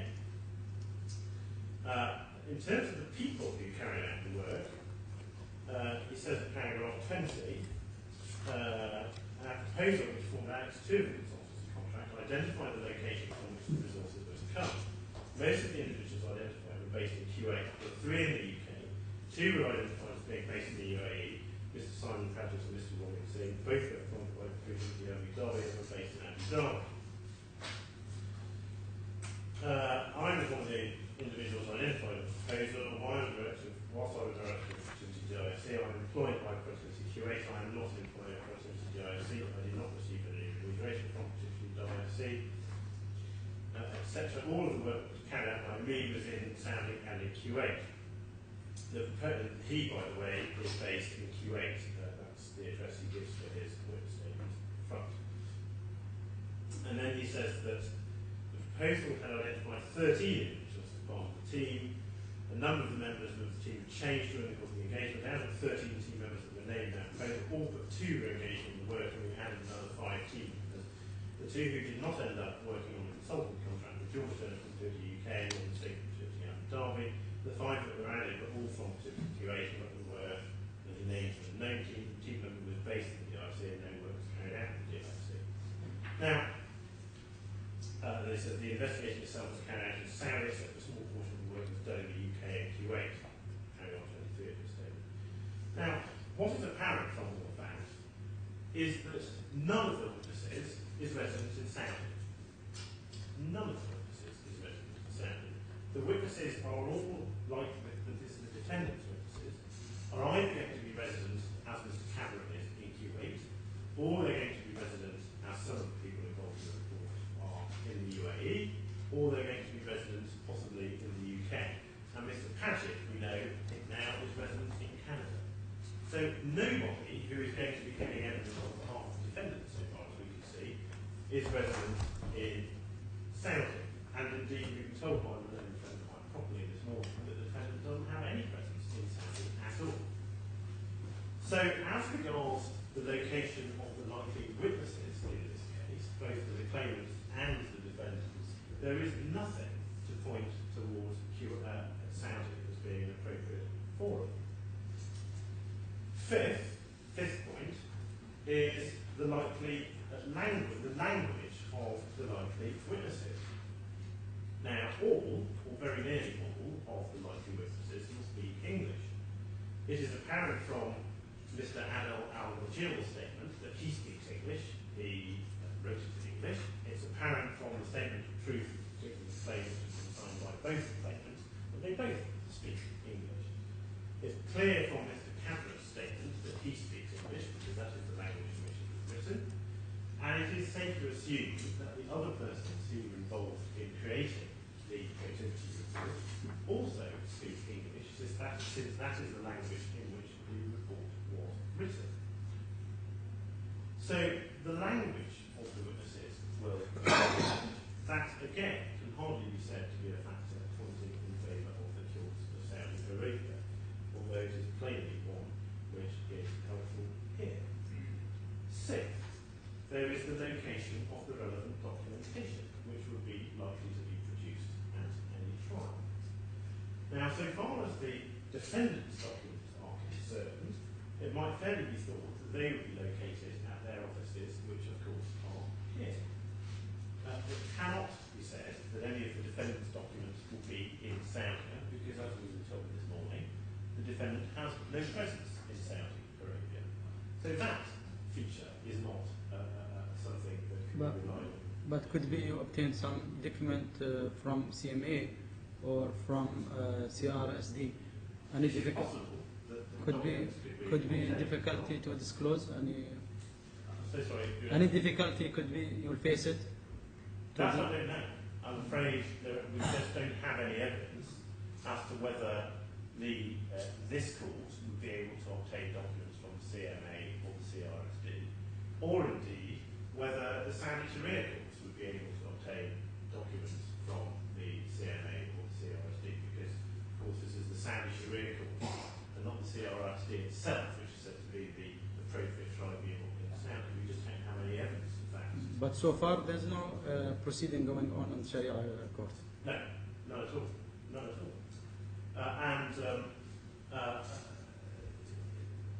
Insofar as that issue was ever to become relevant, it's difficult to see really beyond, as it were, the charge sheet, what other documents would be required. Your Excellency has already seen the charge sheet, if Your Excellency through it.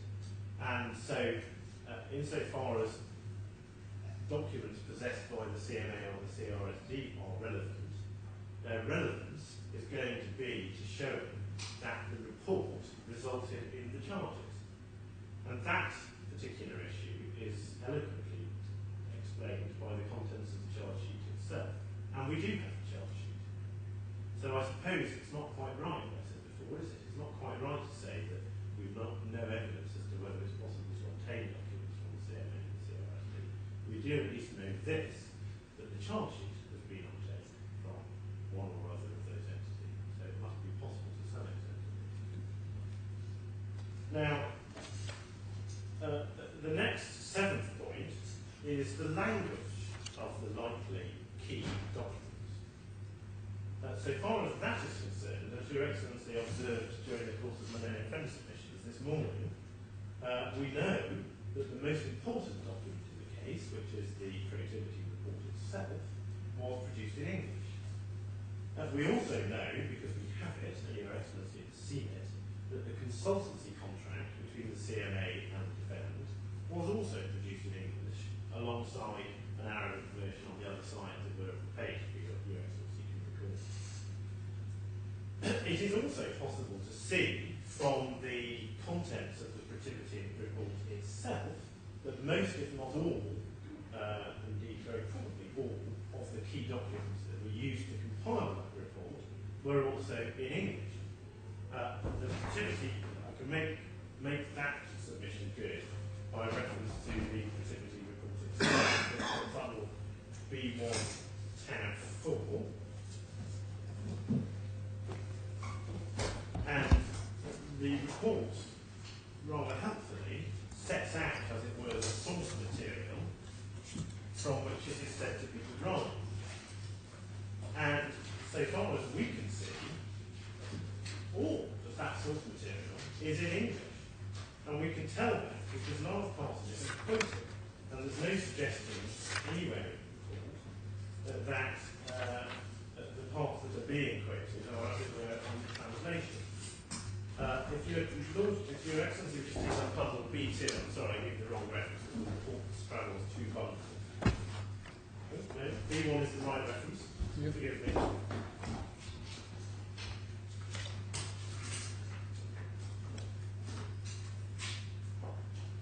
So if one goes, for example, to page 416, and one can read page 440, perhaps, there's a summary of key correspondence, there's various emails, and then there's quotations from the emails quotations are in English.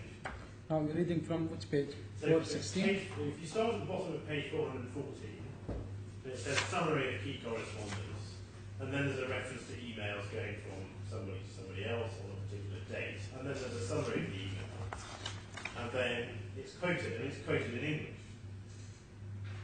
And that carries on for the next 20 or 30 odd pages. So that's emailed. Then we can see from the next bundle, bundle B2, page 402.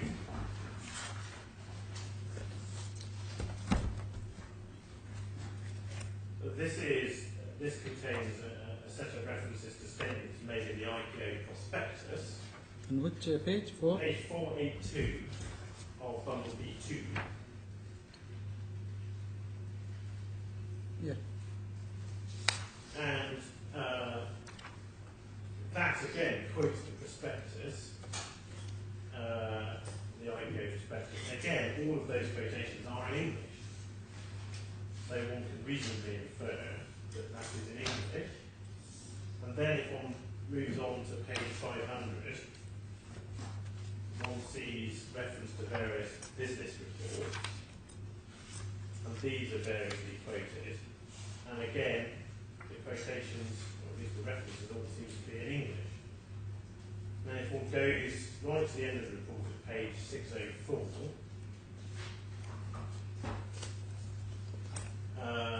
they have an exhibits list, an evidence listing, so we can more or less work out what the universe of the evidence is likely to be. And all of this seems to be, so far as we can tell, in English. So it does seem that the documents which are likely to be relevant, with one exception, that we so far identified at least, are all going to be in English. The one exception, of course, is the charge sheet, which is not in its original form in English, but that has been translated already for notice. It's very difficult to look at translation. But the rest of the material, all of this is going to be in English. And that being said, again, that can hardly be said to be a factor which points in favour of the Saudi course. It points very firmly in favour of these courts. And there's a further point as well, which is, of course, that these courts are uniquely well placed to deal with matters which arise both in English and in Arabic. Uniquely well placed. That's why I made the submission at the start of my submission this afternoon, that actually I thought that the DIFC courts of all the courts in the world are going to be the ideal place to try this sort of case. Because to the extent that it does straddle both languages, well, these courts can deal with that extremely well in a way which the Saudi courts simply can't. It's not a criticism of the Saudi courts, it's just an observation. Now, the eighth point that is made is that the parties would not be able to recover their costs of the litigation in Saudi Arabia as they would be able to if they proceeded in the DIFC court. That is apparent from an extract from the Chamber's Guide to Litigation in Saudi Arabia, from which my own friend, made reference, and from which I think he relied on his skeleton. And it's at C1, tab 7.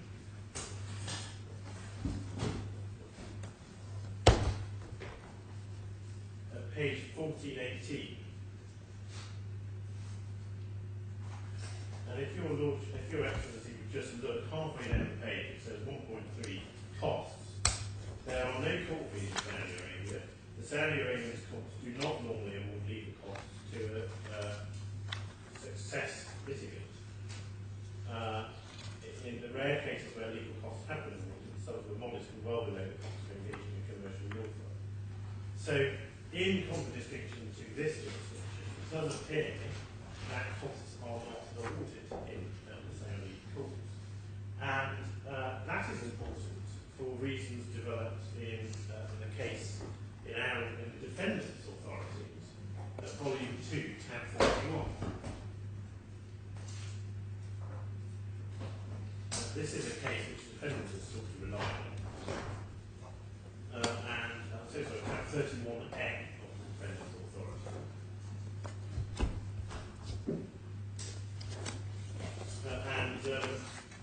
It's a case which the learned friend, I think, may have referred to, certainly in skeleton, about delay, but there are two dimensions to this case, one is delay and one is cost.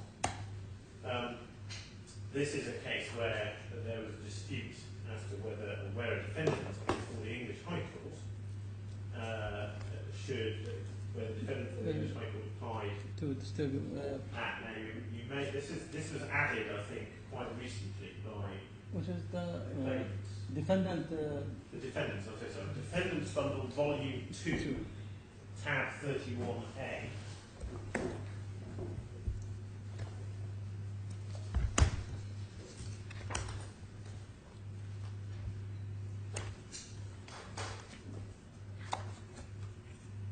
Yeah, sorry. This was a case in the English High Court in which the defendant had applied to stay claims against it on forum non-convenience grounds in favour of the Court of India. And Mr. Justice Sheen refused that application, and he did so on two bases. Page 559 on the right-hand column, we see that he applied essentially the Spiniala principles. And then at page 560, he sets out the two bases upon which he refused to stay the case on forum non-convenience grounds. And the first we can pick up under the heading costs on the left-hand column of page 560. He said this: it appears that a successful litigant in India will not be awarded costs on a realistic basis and will have to bear a substantial portion of the litigation costs themselves. If this is so, it seems to me that there is for both parties an advantage in litigating in England. I must assume for this purpose that the question of liability is an open one. If the plaintiffs are successful, they will recover a higher proportion of their costs in England than they would in England. If the defendants are successful, they would likewise recover a higher proportion of their costs in England than in India. If the plaintiffs have brought an unjustified claim, or if the defendants are defending an action which they ought not to defend, the unsuccessful party has no grounds to complain if ordered to pay the cost of the successful party. But it seems to me that the successful plaintiff should not be deprived of part of the fruits of victory by paying a large sum in costs. Likewise, the defendant should not be under pressure to settle the action for fear of paying a large sum in costs, even when he has been successful. This is not one of those aspects of litigation where an advantage plaintiff will ordinarily give rise to comparable disadvantage to defendants. If there is no defence of a plaintiff's claim, the defendant allows the claim to continue as comparable. The defendant thinks that the plaintiff's claim is excessive, he can protect himself by a payment to court. Accordingly, the advantage of litigating in England accrues to both parties. So the judge is noting there that because you couldn't get costs in England, in India, but could in England, that was a reason, actually in the interest of both parties, of rejecting the forum non-convenience application. That is the position we take here. The next point, the ninth point in my list of factors, is the issue of delay. Now, the timetable for the progress of the case were to remain in this jurisdiction can be sensibly worked out by reference to the case plan, which Your Excellency has at Bundle A, tab 4, page 9.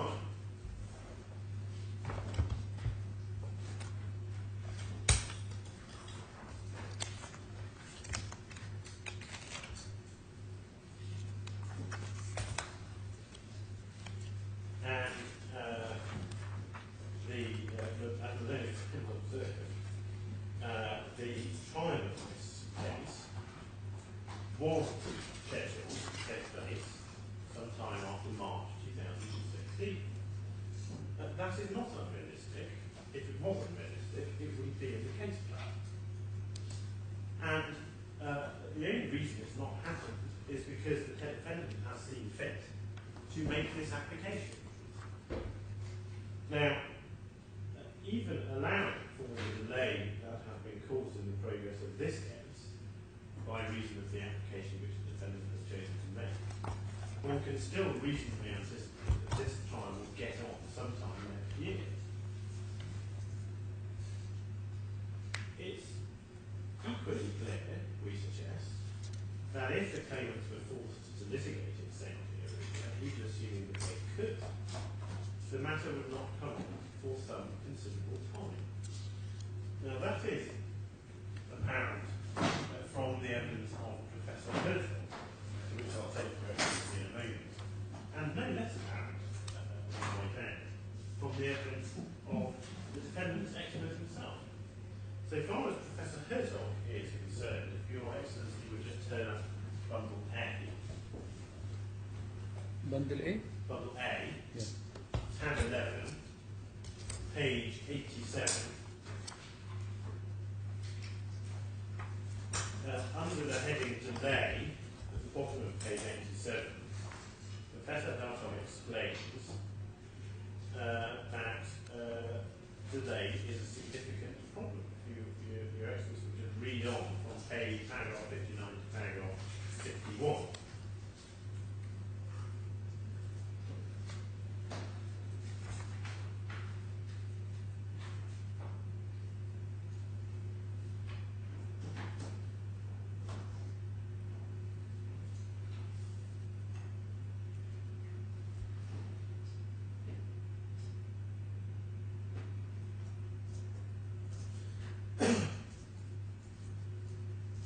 No, it's okay. Now, what Dr.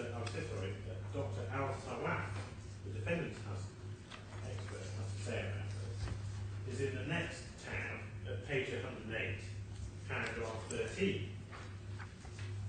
And I should say, before I read it, that it is of no comfort to the claimants at all.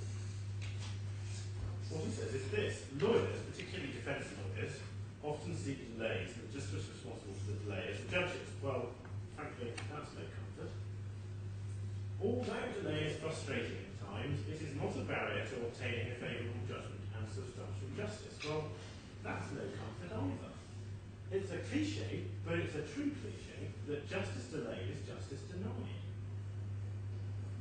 It is the lawyer's duty as well as that of the judges to move the cases along and be well prepared every time they attend the courts for hearing. There are cases from time to time that are very complex and take 7 to 9 years to resolve, as mentioned by the judge in the Herzog report. But such cases are not the norm, or else the World Bank report would not report an average of 635 days. Now, just pausing there, Your Excellency was taken to the World Bank report, and my learned friend very fairly accepted or noted that that deals with the average time in front of the Board of Grievances. Now, what Dr. Al-Zawaf makes absolutely clear in his expert report, and we'll come to it in a moment, is that this case, if it had to be litigated in Saudi, would not be before the Board of Grievances. It would not be before the specialist commercial court. It would be before the Sharia court, as to which the World Bank report says nothing. So, just going back to paragraph 13, but such cases are not the norm, or else the World Bank report would not report the average of 635 days. Such long delays, which do sometimes occur in complex cases, do not normally result in the denial of justice, as at the end of the case, the final judgment is usually correct in my experience and is generally upheld on appeal. Well, there are two separate points, and what the defendant's expert seems to be doing is dealing with one but not the other. One question is whether you can actually get justice at the end of the day, and we're perfectly prepared to accept that you can. But the second question is how long it takes to get to that point. And what Dr. Al-Sawaf appears to accept is that it can take in Saudi a very long time indeed, 7 to 9 years. That is a period of delay of the order of magnitude which we will see in a moment Mr. Justice Shi thought was unacceptable in the case of Vishva Ajay. Now, I said to Your Excellency that I've made good my point that Dr. Al-Sawaf contends, and we don't disagree, that this case, if it had to be litigated in Saudi, would not be before the Board of Grievances. And one can see that at paragraph 25 on page 113.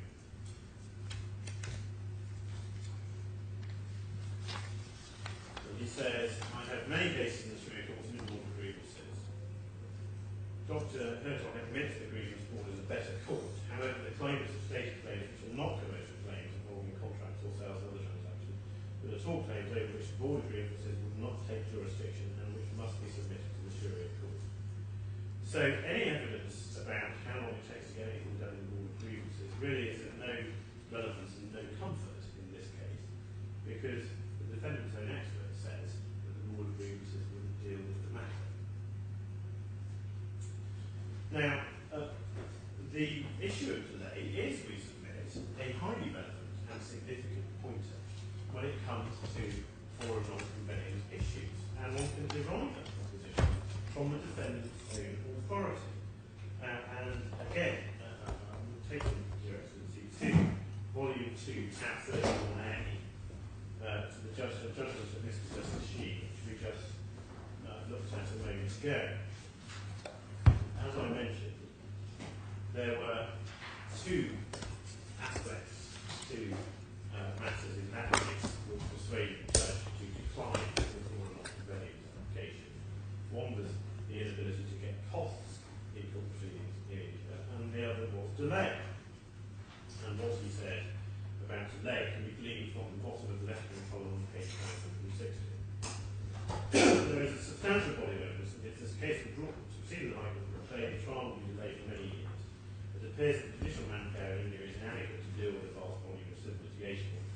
The lack of judges is something that I've certainly talked to Adel in relation to the sound groups, and also, I think, Dr. Abdul. The defendants say that the latest occurred in bringing actions on the trial are very large abuse of failure of the parties. Nevertheless, the list of exhibits of the affidavits on this motion show that many actions do not raise trial in less than 10 years, and it would be wholly exceptional for actions to come on trial in less than 6 years. Delay of this magnitude seems to me to be a denial of justice. It is in the interest of justice that actions should come on trial at the time of the witnesses can reasonably be expected to have some recollection of the events in question, etc., etc. So we do say that there is a direct parallel to be drawn between that case and this. Delays of the sort 7 to 9 years and so on, or more, that are talked about in the evidence, are, as we would submit, unacceptable. And we certainly make the submission that on the basis of the evidence the court has, it cannot conclude that the courts of Saudi Arabia are a place where a forum which is more appropriate in the sense that the case can be tried in the interest of the parties and in the interest of justice.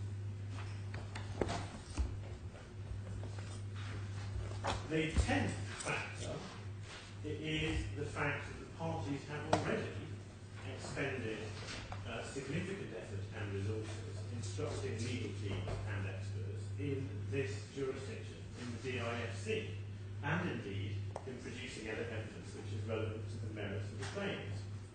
This is because, of course, the defendant has applied to challenge this claim not only on forum non-conveying grounds, but also, to put it as neutrally as I can, by invoking the substantive merits. And that has meant that the parties have had to go off and actually grapple with their substantive merits and deal with them in the evidence which has been placed before Your Excellency. That would all, the instructing of the lawyers, the instructing of the experts, the contacting of the witnesses, dealing with the substantive merits, would all be a complete waste of time and money and resources if we all had to start again in the courts of Saudi Arabia. So we do say that when one looks at those 10 key factors, where the defendant is, where the claimants are, where the witnesses are, what language the witnesses will speak in, where the documents are, what language the documents will be in, how easy it is for the parties to have a particular trial in a particular place, recoverability of costs, delay, what's already happened. And one looks at all of those factors, not one of those factors can be said on any sensible basis to point towards the courts of Saudi Arabia. Still less can any of those factors be said to support an argument that the courts of Saudi Arabia are clearly or distinctly more appropriate than the courts of the DIFC. And that, of course, is the burden which the defendant, my own friend, has to discharge. Now, I'm mindful of the time. I'm probably have to carry on till 5, but I'm about to move on to a different topic, and it may be convenient if Your Excellency wants to rise early, if we break and then I start again in the morning. It's okay. It's convenient for you. I'm happy to start by 10 tomorrow morning. Okay. Fine, or 9. You think a half day for tomorrow? Yes, enough? I think if we start at 10, we will certainly finish in the morning. Yes.